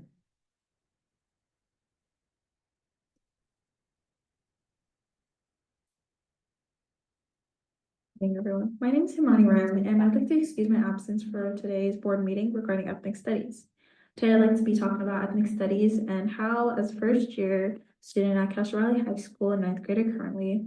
It has really made me think about a lot of the history and our past in the US and a lot of more groups of people that I was really unaware about. Well, enrolling in ethnic studies this year has really altered my perception of the world and my identity. Prior to this class, I was unaware of the degree of how the US history lacks the narratives and experiences of people of color, indigenous groups, immigrants like myself, and others. Studying these diverse groups really highlighted the idea that history goes just past the textbooks and it includes actual events, challenges, and contributions of real people. This class has really enhanced my self-confidence and fostered a greater sense of connection with others. I've come to see that my story, together with those of my family, community, really hold a significance. It has been interesting to observe how other individuals from many different backgrounds actually have faced injustices, but also stood up for themselves. They created communities and caused changes. It's also motivated me to communicate my thoughts more frequently and to be more concerned about current worldwide problems. Ethnic studies overall has really revealed previously unknown historical facts and events that have happened and their ongoing impacts on individuals today. I believe I have a greater understanding of my peers as well, my friends, my families, and our diverse backgrounds that have fostered a greater regard and empathy via an understanding of one another's stories. It inspires me to contribute to the improvements of the standards for all. And overall has just really given me a great overview of what our past has been through and I just continuously kept learning about the different facts and events that have occurred. Overall, I really enjoyed ethnic studies and I really hope that this is an experience all freshmen and up can experience. Thank you for my presentation. I hope you have a blessed day. We've got one more. Good evening. Oh, no. everyone. My name is Imani Ram. There we go. All right, this is Samuel Hu. Hello, members of Castro High School Board and community. Thank you for the opportunity to speak tonight. I'm sorry I'm not able to come in person. I'm very sick and haven't been able to come to school, so I'm going to record some of the thoughts I think it's important to share. My name is Sam, and I'm currently a ninth grader at CVUSD. I took ethnic studies in 8th grade, and I'm currently taking the class in 9th. Now, while preparing to speak today, I tried to think of a specific example from a moment in class that would help show the impact of ethnic studies. I thought about Emmett Till and Vincent Chin, and how shocked I was to hear and see their stories. Racism, murder, unjust, sadness. But I realized for me that one story doesn't outshine the rest in showing the impact the class had on me. The classes teach about many minorities, each important in the struggles they faced in shaping U.S. history. When learning about these communities, I see myself and my family history represented. The ethnic studies class made learning more personal and impactful. Ethnic studies has made me a more open-minded and more self-aware person when it comes to stereotypes and privileges. I continue to admire and support the people of work fighting for equal rights. Thank you for listening.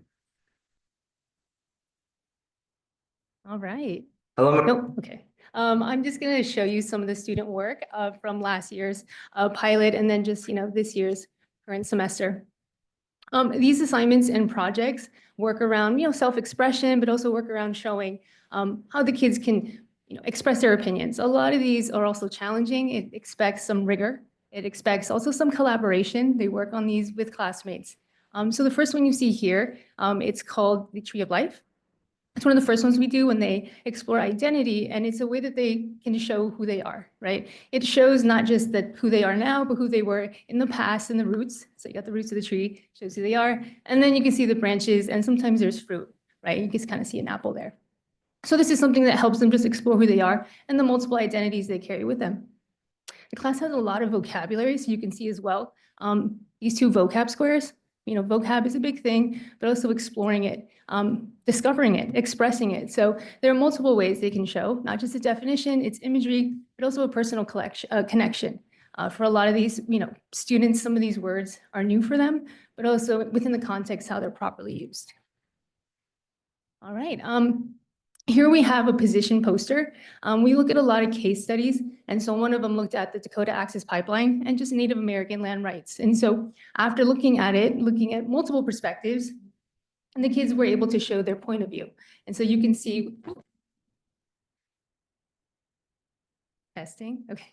So you can see the imagery with the message. It comes with an artist's statement as well. So they're writing what they're trying to show, I guess, through the images and through the messaging that goes there. There's an infographic. So when we look at privilege and oppression and the different systems, it's always good to explore. So each of them got to choose, and this is where they work together, a specific form of oppression. And what they were going to do is look at examples in the past, look in the present, but most importantly, just elements of resistance. You know, what is the way that you can show that you're unhappy or you want to create change? And so this is something that they would work together with the classmate, but also present it to their fellow classmates. We try to also have these posted around campus because it's a new course, so the upperclassmen can also have access to this to see what's going on in a class they missed out on. All right, you know, going on the whole thing with case studies, we wanted to keep a lot of them local. So we looked at Russell City. So you can see a Satori timeline where the kids would also look into the story, the narratives of the people that live there, what happened, and also how they tried to protect their communities. Along with this, they looked at the shell mounds in West Berkeley. They also looked at, what was the other one? Oh, Chavez Ravine in LA. And then we looked at, yeah, I think it was those right there. The other poster is actually from the EL class. I teach EL, ethnic studies, and so these are kids where language can be a barrier. And so self-expression is a big thing for them because they may not be as fluent, but they can definitely point across or show their messages through that. So this was more of a final project for a lot of the kids. And as well, you can see them posted all over, you know, the classroom, and sometimes we try to get them around campus as well. The big thing is creating a safe space in the classroom so the kids are open to other opinions, but also sharing their own. Right? And so that takes time, but through a lot of these collaborations, a lot of these group works, the kids are able to feel safe. Yeah. There you go. Thank you. So I just wanted to end with thanking you all for your support of ethnic studies for the last 3 years. We could not have done this without your support. So thank you so much. And that concludes our presentation. And we might have some board questions. Yeah, Michael? Oh, you're doing questions first. Okay. Questions first. Thank you so much. And I'll speak more of my comments later about having spent some time with the curriculum. And I just want to acknowledge that there's a lot of anxiety associated with ethnic studies. We saw it in this boardroom. And there's a good reason in terms of how we talk to each other in the modern era. One thing I wanted to make clear and help me understand is what our rules are within the classroom if things are said that are controversial, things that are said that could be understood to be racist, anti-Semitic, anti-Palestinian, anti-this, anti-that. How do we make sure that we're guiding our kids back to a constructive conversation? And then sort of help me understand from a teacher's perspective, you know, my understanding of the overall, what I think is really beautiful about the curriculum. There's this theme of weaving, right? You're weaving these ideas and concepts. It's not really like a nationalistic project from what I see, which I think is really cool. So can you help me understand from that point of view, from the curriculum, how it's sort of almost in a way neutral, but gives students material to think about? So what are the controls in place? How do we redirect students? How do we create civil conversations and acknowledging that they're learning? And then from a teacher point of view, how are we creating a kind of a facilitator with this curriculum? So I'm going to let Ms. Garcia answer part of the question, but I do want to start with the importance of being in a space where you can have and really share a differing view of things, because we know in real life it's important that you can share your thoughts regardless of what other people are thinking about those thoughts, and do it in a constructive way, in a respectful way. So being in a classroom where safety is created, brave spaces, and understanding that we are going to differ, but we can do so in a way that is agreeable. And so that's one of the beauties of ethnic studies. It really teaches students how to use their own minds and think about a particular topic, be critical of it, have some discussions of it in a respectful way. And so I'm going to let Ms. Garcia give you maybe a little bit more details about that. No, absolutely. I think outside of just ethnic studies, the high school has been working really hard this year with the administration to tackle a lot of that hate language. And so the great thing is it's outside of just ethnic studies. It's outside of just one classroom. The administration has been working really hard. We've had this Black program, so a lot of kids of color, specifically African Americans, are having an opportunity to not only connect with each other, but with someone they see as a mentor. So I feel like that's been helping as well. There are surveys that go, into whether or not the kids feel or continue to hear that kind of hate language. So, I mean, it's a collaborative effort, and I'm hoping that through this class, but also through what the administration is doing, that we see it happening less and less. Questions, right? Just not comments, questions, yeah.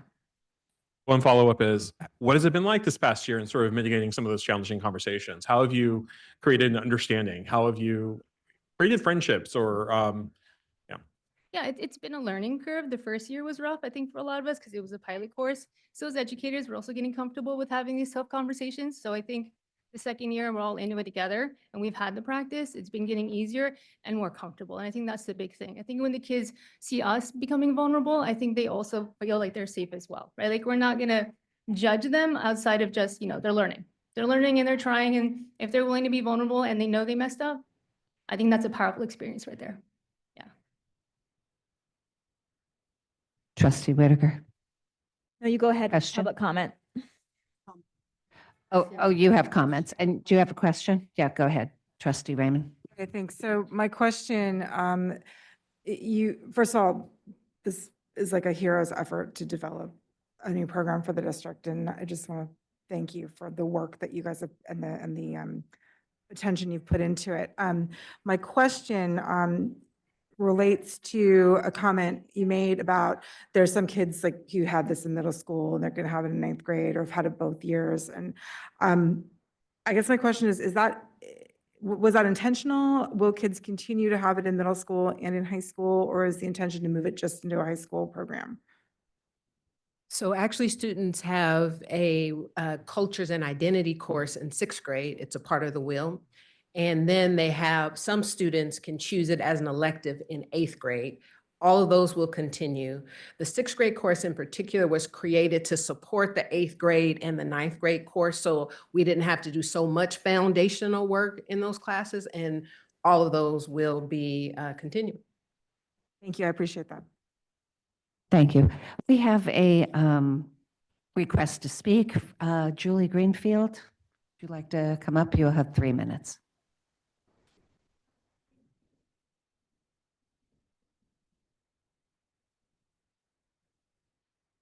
We don't have one from last night. You can come on up if you want to All right. speak, please.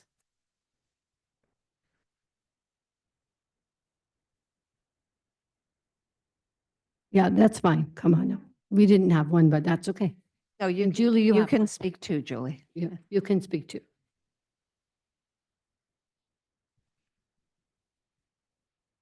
Good evening, everyone. My name is Jeremy Templeton. I'm speaking to you today as a member of the Castro Valley Jewish community, a member of CVUSD's Ethnic Studies Community Advisory Committee, and most importantly, the parent of 2 Castro Valley High School students. Many Jewish parents, as well as Congregation Shir Me, are supportive of ethnic studies in general as a way to include the history and experiences of groups that have been historically excluded from traditional history and language classes, and most importantly, to imbue students the cultural capacity and curiosity needed to be a part of our diverse community. We appreciate that the school district has ceased engaging with groups that we view as presenting anti-Semitic material and created an advisory committee to bring in community voices. I'm not here tonight to advocate that the board vote either way on ethnic studies because I think there's something more important. Instead, my ask is this.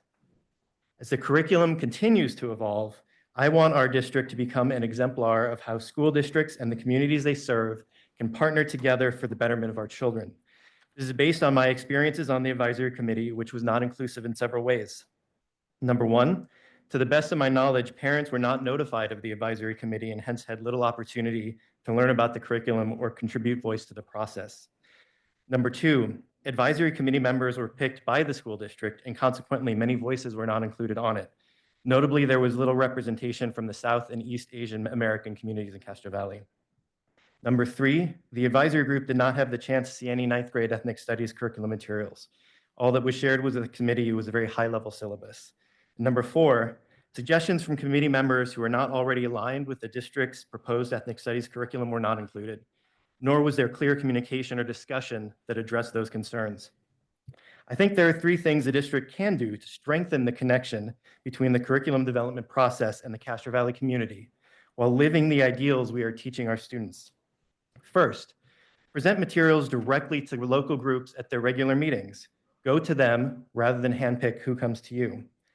Number two, actively solicit input from parents and the larger community as the curriculum evolves, and make sure the community is aware of opportunities to provide input.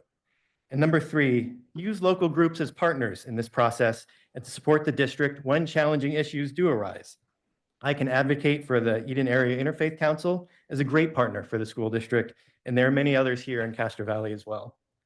Finally, I do want to suggest two changes be made to the curriculum.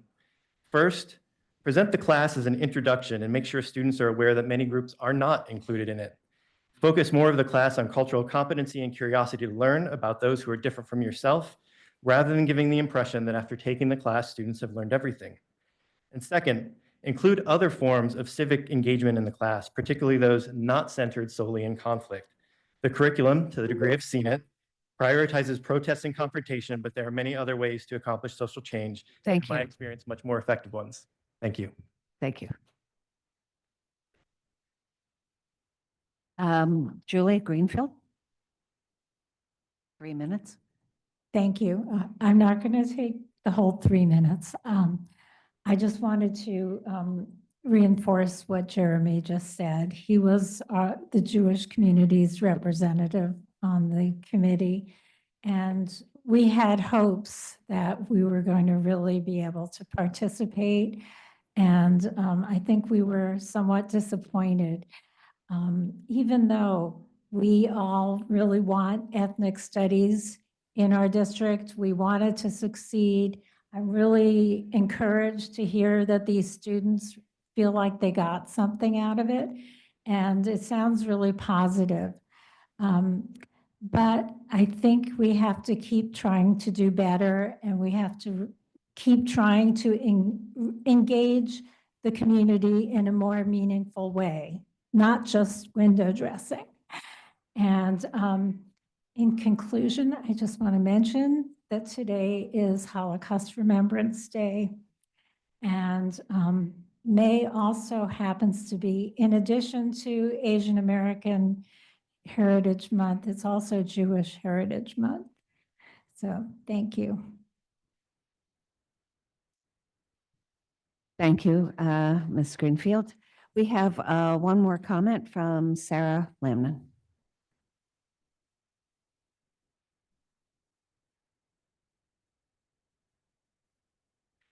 Good evening, esteemed board and staff. This has been a challenging dialogue, and there are some great things that happened in that. I concur that there's some really wonderful things that have been put into the ethnic studies curriculum and would support adoption for that. I also concur with the two previous speakers that there's still a lot of work to do. Ethnic studies is not a moment. It is not teaching that the Pilgrims came to the US and all was well. It's making sure that all of that we're not having to unlearn things, that our students are not having to unlearn things in one semester or 1 year in 9th grade, but all the way from kindergarten all the way through continuing education, we are teaching history accurately. We are teaching literature inclusively. And as a district, and as a broad community, we're working together collaboratively. We understand the intersectionality. We're not any of us one thing. We're not one identity, but we are a really rich mix of identities. And we are a rich mix of perspectives and insights. And so I look forward, this is a learning institution, and so I take today and forward as that opportunity to learn. Some of those learnings were articulated well, and I think the opportunity for us to work together to figure out how do we bring these lessons to life, how do we embody them in the community at large, how do we collaboratively find solutions so that all of our students feel and know that they are welcome, that they are belonging, that they are perfect the way they are, and so is the rest of the community. Thank you. Thank you. All right. Yeah, I just, Discussion lavender. discussion, I mean, so I just really want to make clear that a few years ago, I felt really passionate about this on the board and started a letter campaign with other school board districts. I mean, you said it yourself. 1969 was the protest, and it's 55 years later, and the progress that has or has not been made, it's faced a lot of adversity of being able to teach the lived experiences of our very enriching communities and who all of our people are. And I'll say it, and I've said it again, exclusion is exclusion no matter how you wrap it. And for me, it's been really, really important that our community, with the 56 languages that we speak here, with the people from different perspectives, that we, no matter the adversity that's faced or people don't want to hear it or don't want to do it, we have to enrich our community. And we have 50% of the world's venture capital here in the Bay Area, which means that all of our kids are going to be fighting for jobs and working for corporations and governments. And unless they have cultural understanding of lived experiences of other people, how are they going to be successful in a globalized society? And, you know, I commend the community and the teachers because we want our teachers to create our curriculum. You've done the work, you've done the research, you've done the pilots. And I just want to commend you for what you're doing for our community and for our kids. It will make a lasting, long-lasting impression on so many people's lives. And so just wanted to let you know how appreciative I am. This was something that way back when was a dream for many, many other people, and we've been able to bring it this far. And I just want you to know this is really awesome and really proud of our district and you. Thank you. Other comments? Yes, Trustee Kuziak. I'll try not to speak too long. So I want to thank almost Dr. Uchichi and Ms. Eagles. How many more days? It's excellent. I want to thank you for just taking the time to sit with me. That was really powerful and helpful for me. It's really delightful to see this come from where we were 3 years ago, where honestly, I was a new board member. I was like, oh my God, the world's falling apart. When people are talking to you and about your board on Twitter, you're like, what? So I want to thank you for that. I think what we have produced here and what our amazing teachers have produced here is just something that's, I think, beyond what we imagined it would be. And there's 3 elements of this I always go back to. This is California. This is our story. This is our California story, centered on 4 groups of Californians who have been historically marginalized, but have had a huge impact on what it means to be California. This is about identity, and you're finding your own self-identity and having empathy for others. So as the father of 2 white boys in this district, I look forward to them engaging in a curriculum like this because I think it challenges them to have empathy for something that they maybe don't experience in our own world. I'm very mindful, however, and I'm not going to violate the Brown Act, but I do want to call out the Jewish community and thank Shirami and thank my friends Sarah, Julie, and Jeremy for being here, because I think we do find ourselves in a moment where language is being weaponized, where we are being dragged into the comment section of the internet with people abusing language. We're seeing it this week with our fascist authoritarian president in the United States, taking terms like anti-Semitism and weaponizing and trying to shut down universities and their intellectual inquiry. At the same time, we have Jewish presidents of these universities standing up and saying, no, this is wrong. And so what I'm hoping in something like this is that we are building more thoughtful students, thoughtful citizens of this world who will not jump to crucify you for having a differing opinion, but have empathy for your opinion, and also not be manipulative of others' identities in the moment that we find ourselves in. I think about 9th grade being such a wonderful time and an important time for our kids to have a course like this too. You're coming out of middle school, your identity is information. That's a really good book. You should read it. A lot of this makes me think of Judith Butler too, but that's another conversation for another time. But when you think about 10% of our students identify as queer, right? We think about this district, which is a majority minority school district. I think that this is more, we've gotten to a place that really reflects what Castro Valley should be and where we're going to. And I just want to commend the work to do it and the transparency with which we did it. And honestly, it was painful. It was painful, but it really, for me as a new board member, what I really appreciated as well, it forced me to have a lot of conversations and just talk to people and hear more. So I want to thank you at the district and also our teachers as well for making this happen. Thank you. Trustee Raymond. I just want to echo my colleagues, both of your thoughts, and just kind of elaborate on this idea of ninth grade, being such a ripe time for kids. I have a junior at the high school and an eighth grader at Creekside. And I also think back just to my own life, and I know that I really sort of had my own political wake up, in my own world and in my own life, as a ninth grader, and when you were presenting to us kind of what the units would be, I scribbled down student movement and protest, and I'm actually quite grateful to see that that's part of this and a focus, in terms of sharing that context as a vehicle for kids to start understanding just how important it is to recognize not just that for themselves, recognize their identity, but to have others recognize their identity, So I think this is really exciting. It's clear that a lot of work has gone into this. I really loved hearing from our students here tonight, both on video and in the room.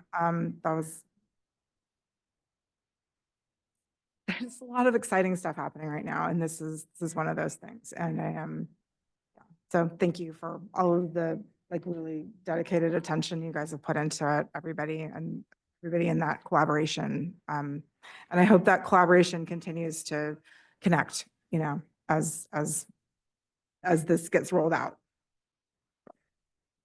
Superintendent Amati. Yeah, just a few comments. I can't tell you how grateful I am to have seen this to fruition before I leave. But none of this could have happened without your leadership, Jaleesa, Chrissy, Yvonne, everybody, our teachers under your leadership and all of you working together. You are experts. I'm not an expert in this subject, but I know how important it is for all of us to have the opportunity to have ethnic studies. That's why we've all been fighting at the state for so long to make sure that this happens, and it happens this way. I just want to say a couple of comments and following actually what Trustee Kuziak said about just, the things that we always worry about.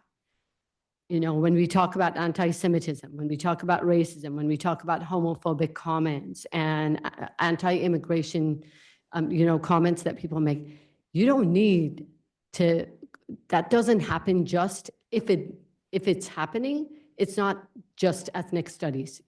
People who have that kind of opinion will do it in recess.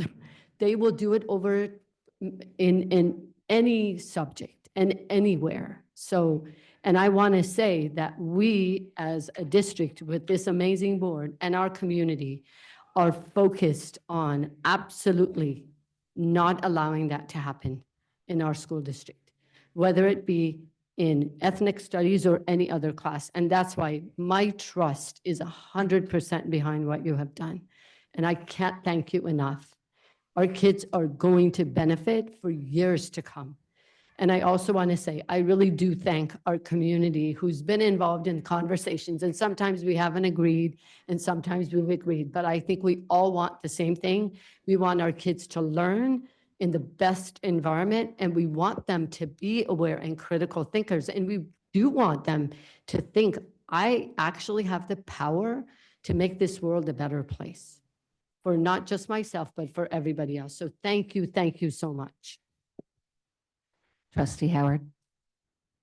Yeah, I just have a very simple comment, actually, because I agree with everything that everybody has said up here. I think it's very good observations, and you have done great work. You know, DEI and that sort of subject may have become a four-letter word in some corners, but it isn't here. You know, we still believe very strongly that we want to look out for everybody. And you guys have done a great job, as we knew that you would. And with the teachers and all the other support that we've got and everything. So I really appreciate all that, and thank you for what you've done, and look forward to, you know, just continuing to refine it and make it even better, like we try to do with everything. So thanks for all of that work. Oh, you're gonna make a comment? Yeah. Okay, I'll let you make. Okay, pretty short. I just want to say really thank you very much for all the work that you've done. I know that kind of like creating curriculum is, and creating a whole course is a lot of hard work, especially from scratch. So thank you so much. I want to say other districts are not necessarily doing that. I've seen another district, they just threw it into the US history course and they say they're teaching that. I would think, you know, there's probably some old teachers that are saying they're doing that, but they're not, okay? And then California is dragging its feet a little bit.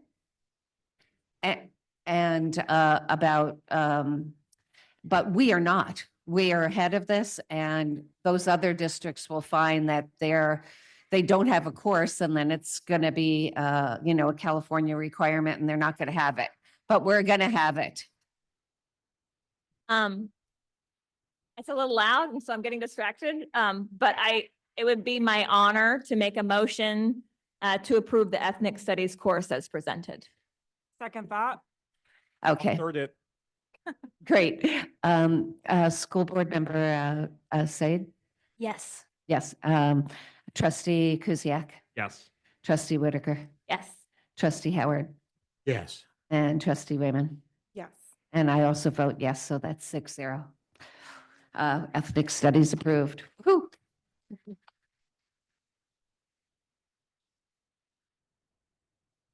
Oh, also, just before you go, I was going to thank Sarah, Julie, and Jeremy as well, but I got a little distracted. Our next item here is approval of the personnel report. I'll move that we approve the personnel report as presented. I'll second. All righty. This is personnel, so I'll start with Trustee Kuziak Yes. and Trustee Whitaker, Yes. Trustee Howard, Yes. Trustee Raymond, Yes. and I also vote yes, so that's 5-0 on the personnel report. Our next thing is a presentation of the budget development process. Yes, excited to share with you update on our 25-26 budget development process. Yes. So, as you know that, you know, we're working on current year budget. At the same time, we're also looking at the future, which is the next year, which is a good thing because, you know, we do need to make sure that we have enough time and a lot of conversations are taking place with our sites as well as departments. So you're familiar with this slide, our method for the zero-based budgeting, really looking at making sure that it aligns with our spending, which is our strategic goals here. Everything is analyzed for need and cost. And then, of course, then, you know, with the by aligning spending with strategic goals, it improves resource planning and increase of staff engagement and collaboration, which is I shared with you just earlier about sites and departments, lots and lots of conversation. Our 25-26 budget process We are projecting just a very conservative enrollment. This is about an increase of 50, even though we keep hearing Is that the that. most ever? Yes, This is like the most we've ever had. correct. Yeah. Yes, I have a slide that shows our enrollment. But yes, so this is we're projecting just 50 more than higher than this year. So it's very conservative. So we want to make sure that we don't overproject, right? We want to make sure the kids are here, and so we will make that adjustment once we once we have the information as of our October CBEDS numbers. Based on that number of students, we definitely need to, so our increase in staffing, that is about 956 full-time equivalent employees. And then again, months-long process that starts in December. And so this is a glimpse of what you will see we present in June. Okay, so just factors impacting the budget. We're all aware that 96% of our revenues comes from the state. We do have labor costs that we on an annual basis that we look at, including health benefit costs, our pension costs. I have the two that we listed here are CalSTRS for our teachers, and then CalPERS for our classified employees. The school district is required to contribute. And then I have also a specific slide for pension costs that you'll see in a few slides. We have special contribution. We are also all aware of this. Federal and state is not fully funding the program, so therefore we do need to make a district contribution, and that is about 59% that we need to contribute to the program. Inflation costs, this actually just information that I received today. Inflation actually slowed from February 2.8% down to 2.4% in March. So then AB 218, this is the extending the statute of limitation periods for claims of childhood sexual assault. And so that is something that we are including in our budget now because of some claims that the which is schools excess liability fund had shared with us. So there are about 442 claims that they received to date. And of course, tariffs. That is in the state. That's in the Not here. state. Yeah, thank you. Oh, yes. But because we're a part of the group, they have Yes. to. Yeah, state level, yes. Then tariffs, is it on, is it off? We're constantly monitoring this. Yeah, every day it's different. Yeah, and it's always a Yeah. function of Yeah. the stock market, right? And that's how revenues in California are. Well, I was thinking, I actually had a question that came to me and I actually sent it over to Susie because I kept thinking, what would be impacted with the tariffs? Possibly, but she had a whole list of stuff that I didn't think about. Yeah. So if you want to just mention a few of them. Yeah, so we have our child nutrition and of course then, compostable foodware are, where we order, we have plates, trays, utensils. We also have technology, our laptops, our Chromebooks, right? They're coming off from China and other countries as well. And then our supplies, pens, papers, and all of that. That's all, the things that we are probably going to see an increase depending on where it comes from, right? So one of the things that I did also want to share that, many years ago when I was in a child nutrition conversation that I've had with a director at that time about how commodity, like our meat products get it's actually processed outside of US. And so those are the type of things that we need to consider when it comes to these, the tariffs that are being placed. So a lot more on our list, but just wanted to just highlight a few of those that we see every day, right? That we use every day. So Maybe more tofu on the menu. yeah. I like tofu. Assumptions used to prepare our budget. This is from the governor's proposed budget in January at 2.43%. We have May revise coming up next month, so we will see what that looks like. I know we've heard from the LAO that is actually down, but we'll wait to see just because current year estimate state revenues is actually above forecasted figures. So let's see what we get as of May revise. But as of the time that we prepare this is 2.3%. And then May revise, we will make sure that we will have time to adjust the cost of living adjustment if it is actually going to change.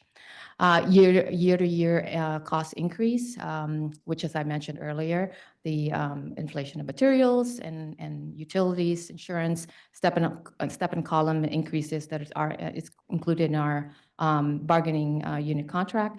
We have the health benefit costs, pension costs, and of course, then just staffing based on staffing allocation.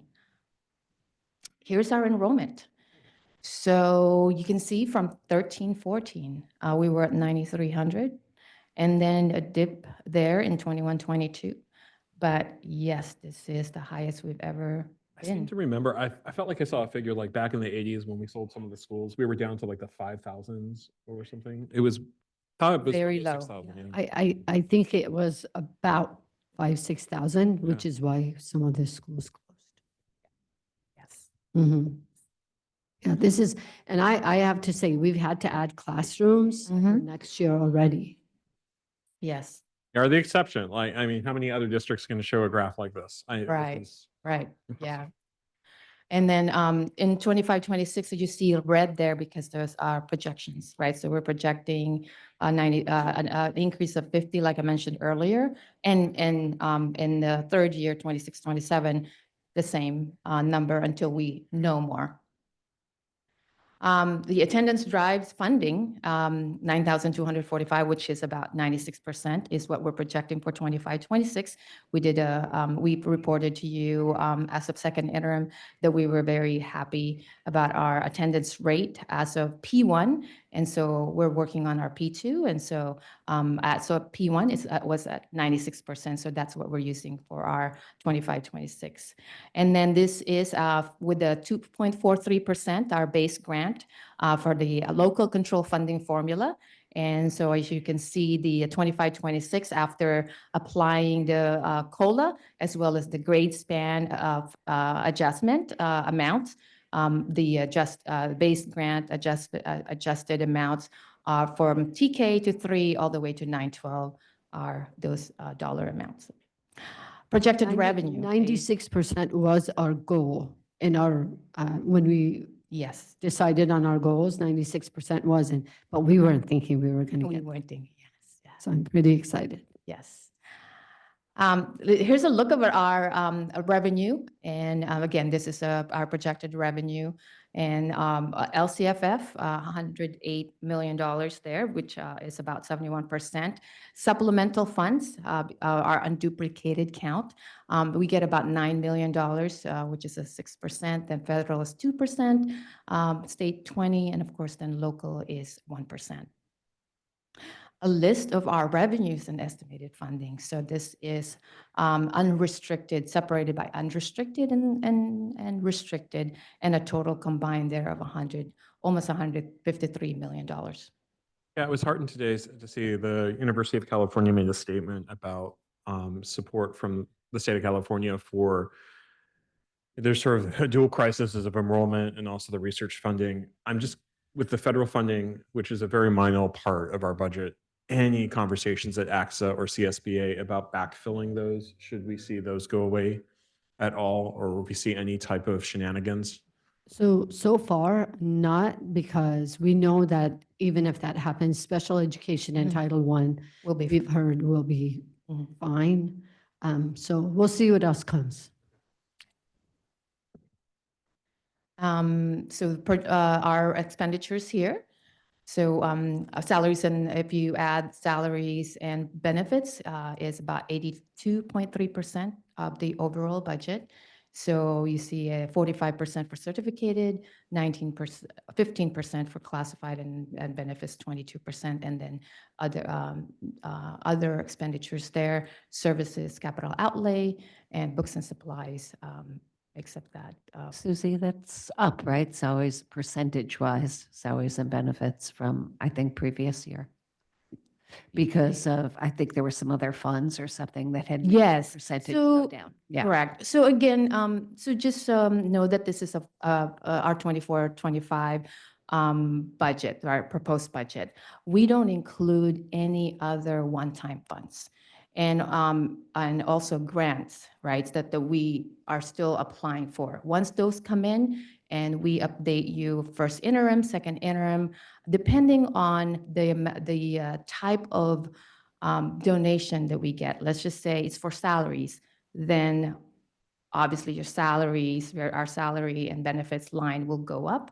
But if those funds come in and it's for non-personnel, let's just say services, then that 82.3 will actually be lower, right? Because of overall expenditures now, budgeted expenditures is higher on the non-personnel side compared to adopted budget. That's why the salaries and benefits will always change based on the amount of money you get, whether it's salaries or non-personnel. Thank you. Welcome. Salaries and benefits by function. This is instruction. We spend about 59%, and instruction related 14%, general admin 7%, and the rest pupil services 10%. And then I have a list I have a of softball question for you. on Yes. The last slide. That 7%, if you compare us to other districts, isn't that a much lower number than you'll see at other districts? That's correct. So we've seen about a double digit compared to other districts. So that's correct. Yes.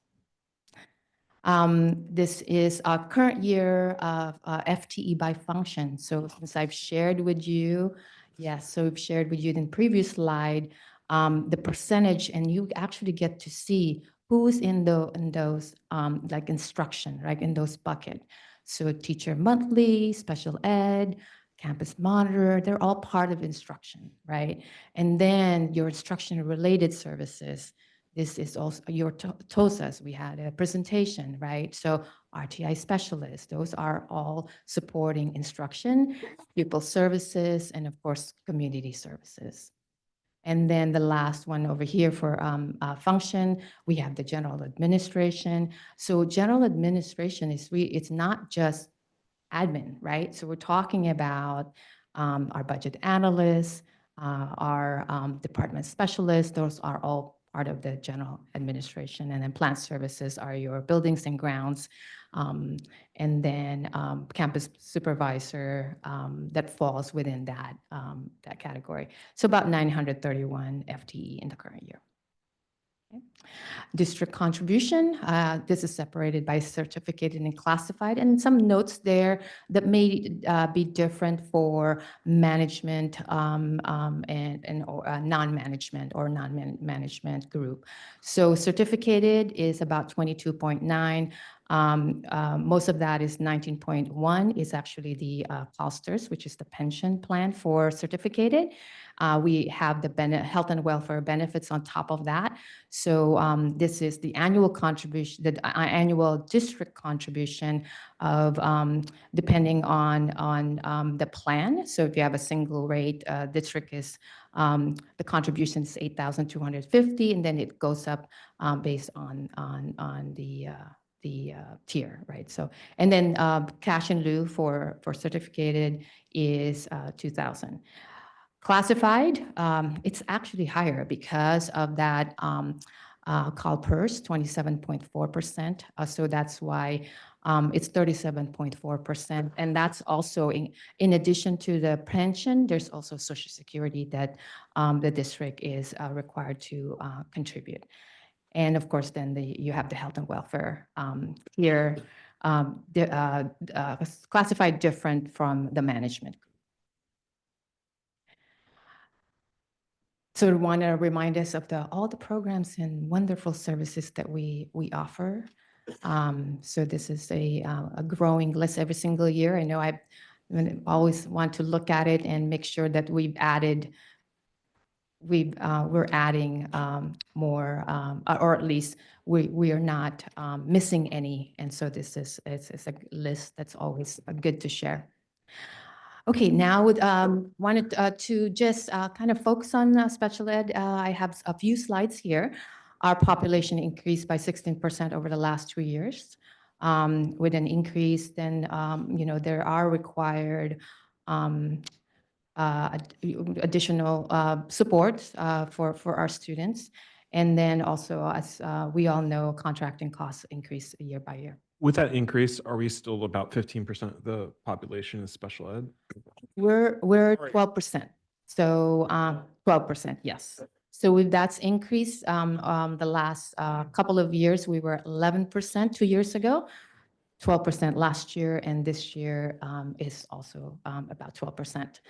Our revenue, this is the makeup of the revenue that we get. We get about 6% from federal, state 33%. So again, district contribution makes up the 59%. For our special ed, just looking at special ed alone, 82% of our salaries and benefits is of the special ed budget is on salaries and benefits. I don't know why, but I really like the look of these graphs over here. I think you haven't used them before. They look really cool.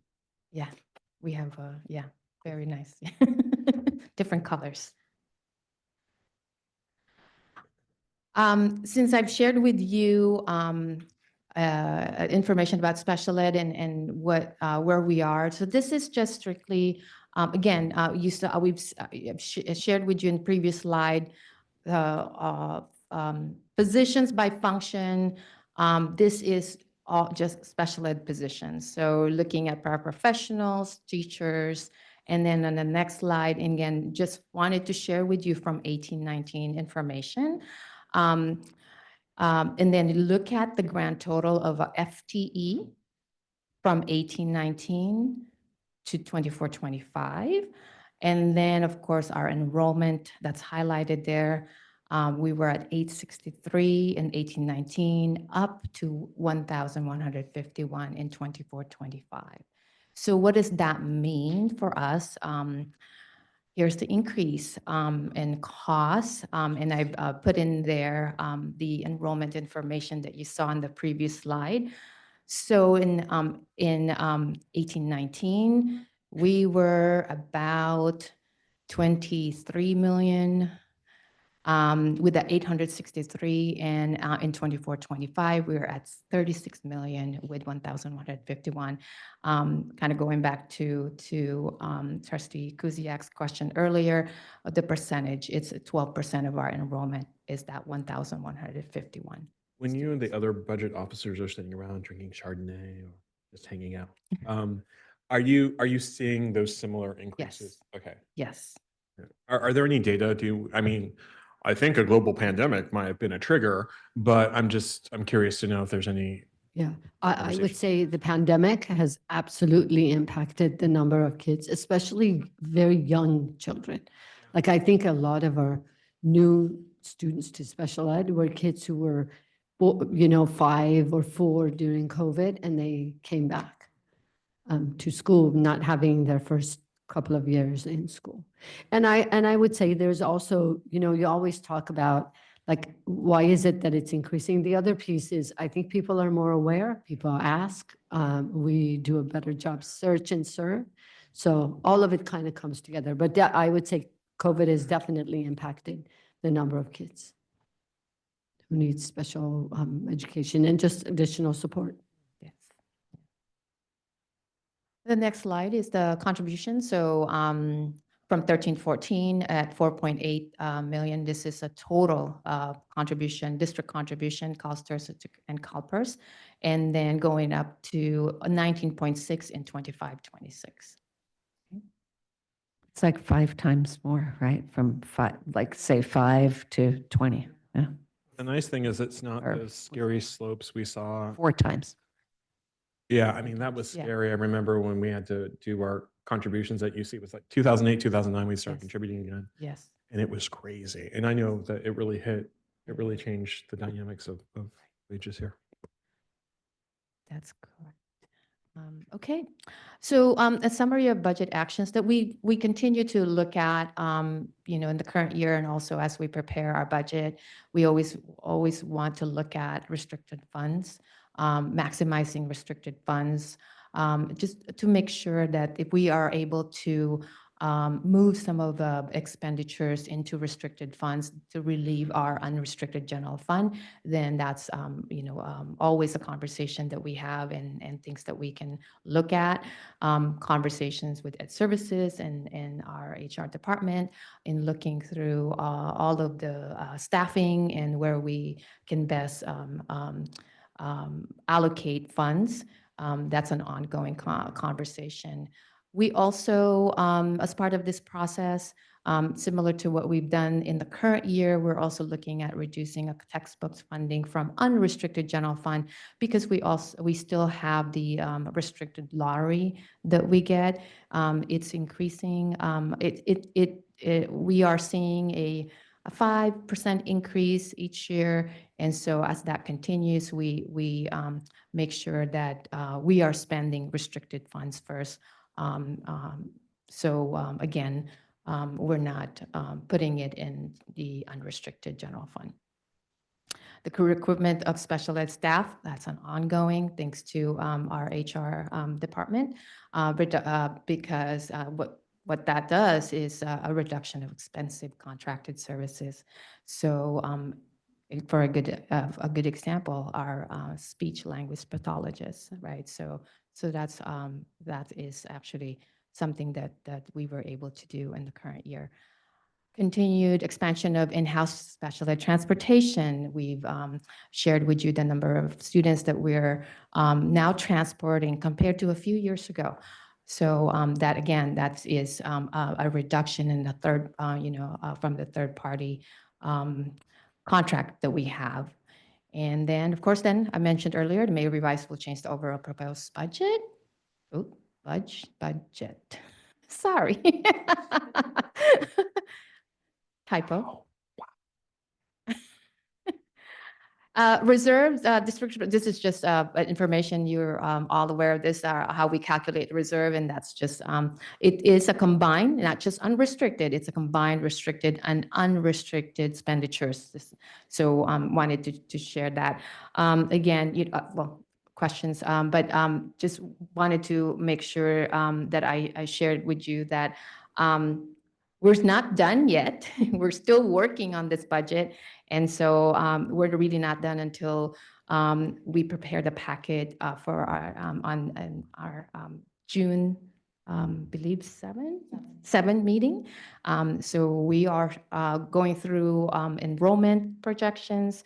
We're meeting with our HR department, staffing allocation, as well as Ed Services and the ZBB information that our sites and departments have submitted to us. We are reviewing with them, and it's really to continue the conversation. So thank you very much for that presentation. It was really clear. I know we asked some of our questions during the presentation, but does anybody have any other questions? Yeah. How about Sarah, and then we'll go to Michael. I hope this is a quick question. So going back to very early in the presentation, you mentioned that 96% of our revenue comes from the state. My question about that 96%, and I don't know if you have the information on this or not, but of the of the revenue streams that come to the state that then fund that 96%, how dependent is that on federal funds?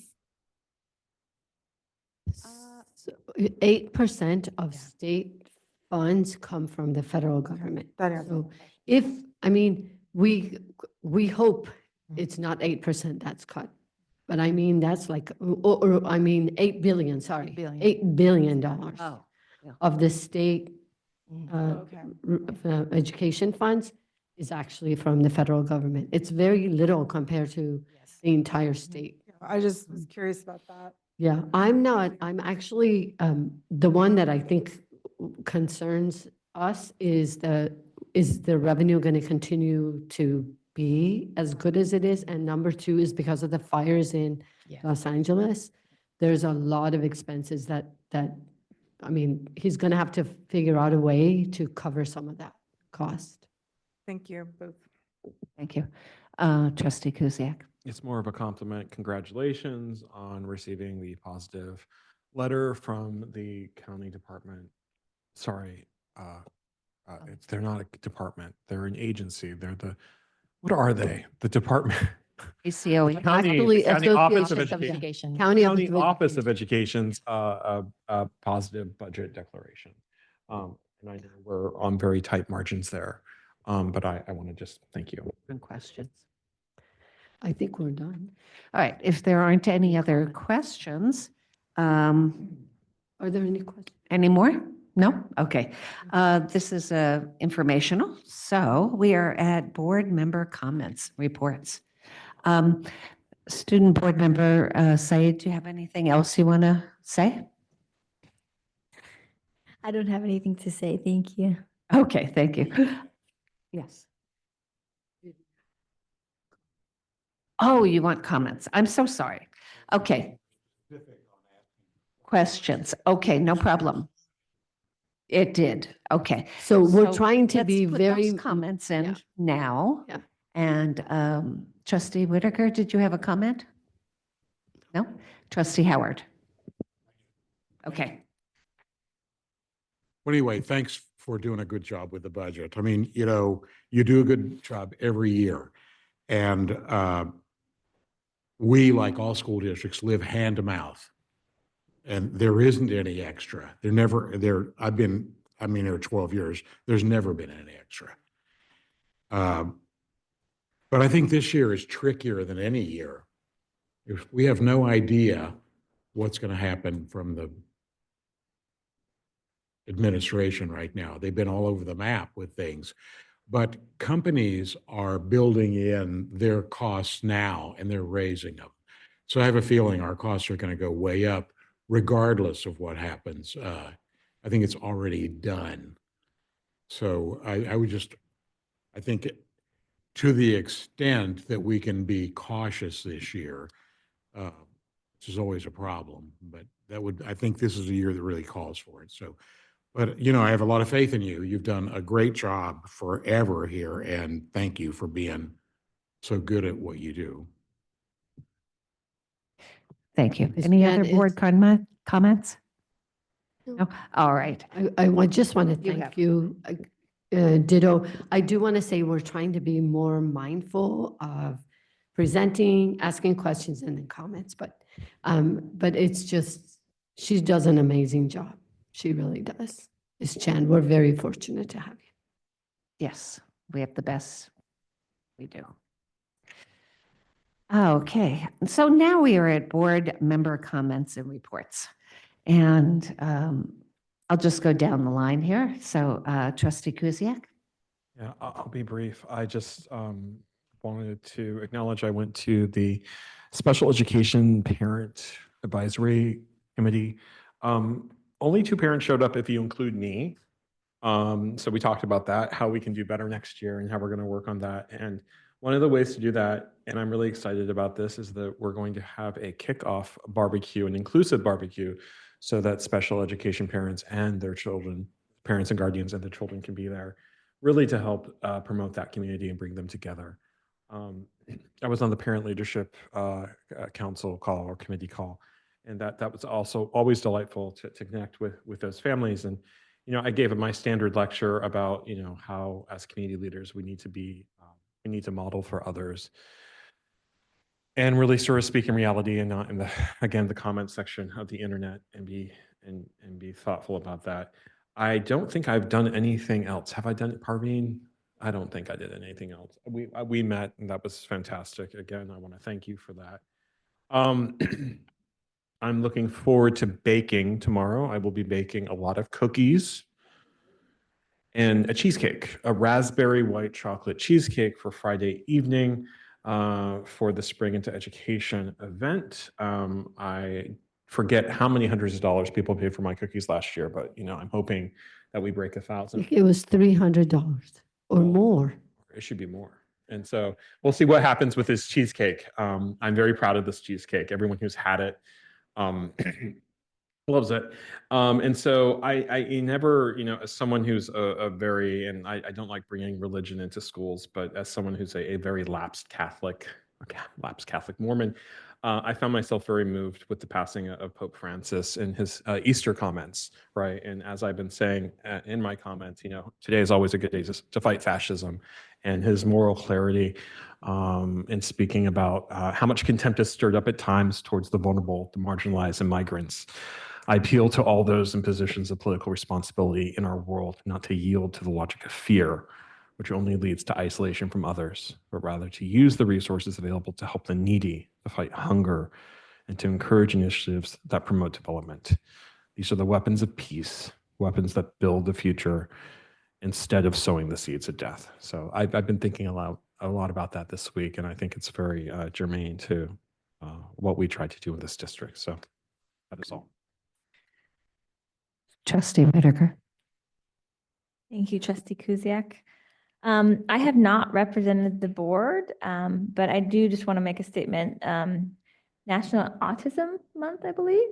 And there's been some statements nationally made that are shaming kids with autism. And I just wanted to state that how unfortunate those statements are, and that we have such wonderful kids in our district that come in many different identities and perspectives, and just want them all to know that we are here for them and we support them in our district. Just wanted to make that statement. And I'm also looking forward to my brain's not going to work. Spring for Education with You- the Castro Valley One of my Education cookies. Want me Foundation. to say one for you? A cookie? Of course you have. Okay, to I'll, now. I'll, I'll send a cookie. Yes, but I'm really looking forward to that event and then our special board meeting on the 2nd. I haven't done much for the district because I was out of the country for a good bit even before our last meeting. So I can report, though, that Peru is still a fantastic place. And the only thing I've done actually was I did get to visit the art show down at Adobe Center, and it is everything that we heard about it tonight. It's terrific. So I don't know when they're open next, but whenever it is, you should go down there and try to take it in. Thank you. Trustee Raymond. So on the art show, I also got to attend that. I went opening afternoon, and the pictures that we all saw tonight really don't do it justice. You walk in and you can see from the door as you approach that the walls are literally covered from floor to ceiling in literally a rainbow of something, and it looks like tiles, but you get closer and each tile is about 5 by 7, and it's a self-portrait of one of our elementary kids. And I spoke with Ms. Jervis about the project, and every student in 1st grade through 5th grade in all of our schools did a self-portrait. And they are all on the walls. And it was really exciting to be there watching kids find their portraits and point them out to parents and just kind of celebrate, that moment. So I believe that the show runs, I think, through this Friday afternoon. Oh, today's the last day? All right, well, I'm sorry. But that's okay because I think we asked Sandy, the wonderful person at the chamber. She went and videotaped. Oh, good. And she's going to put it on social media. So it was really wonderful. Anyway, it was just a great testament to our Prop 28 funds being used as they were intended, and it was great to see. Let's see, how else? I guess I've been a little busy. I also attended, ROP had a board meeting last week. I wanted to note that I have been seeing a lot of construction trucks heading up to Canyon while I've been on my way home. And that's very exciting to see that work beginning. I think we all know that that has to do with the fields. Wonderful to see. Let's see, I've been in a lot of community conversations in my own community about school bus service starting up next year for Vanoy, and general traffic concerns. I have, I just want to acknowledge out loud that I have responded to, as of 4 p.m. today, 187 emails from constituents just since our last meeting. And the final thing I wanted to mention, because I don't think we've mentioned it here in this meeting, in any of our meetings, as you leave the room today, you'll see on the wall, our land acknowledgement is up there now. And I don't know if everybody's noticed that or not, but I'm really glad to see that. So thank you. And Trustee Howard, you had another comment? Yeah, I forgot one thing that I wanted to say. Sorry about that. But the one thing I wanted to say was we have this terrific Art Tosa who arranged that art show. But the other thing that she did was she found that door that was obviously there since they built it, and we had never opened it in, I don't know when. And using that door is a brilliant and enhances the impact of the art show. So kudos to the Art Tosa. But that's what happens when you have an expert. Like, I've been there a million times. I never even thought of like looking there and go, is there an actual door? And there is. It's beautiful. 2 doors, double door. All right. I just have a couple of things. I also went to the art show with my fiance. He was amazed. I was amazed. Some of the, of course, the elementary school pictures on the tiles were extraordinary, but some of the high school art has the level of art of, oh, wow. Oh, what does that mean? It really opens your eyes. It's truly, mind blowing. So it was wonderful to go to that. Tomorrow, I believe, is the Teacher of the Year Awards at the Masonic, and I'm going that, and I think you are too, right? And then the day after that is the Castorelli Education Foundation Spring for Ed. And that's always a wonderful thing to go to. If you haven't bought a ticket, do buy one. It is a great event. And then this Sunday, I'll be leaving for Washington, DC with California School Boards Association to lobby the Congress. And so it'll be both, whoever your Congress member is, but it's all the school board members. So there'll be Republican congressmen as well as Democratic congressmen that will be lobbied. So I'm hoping this will be really good. I'm also going on as a supplemental trip before that starts, an indigenous tour of Washington, DC area. So that should be really interesting. And that's about it. Do you have any other comments? No, I was just wondering if we can have 15 minutes in closed session. Just to finish. Yeah. Because a couple of items we didn't get to cover. Okay. Alrighty. So with that, I'm going to adjourn our meeting and we will come back.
Okay.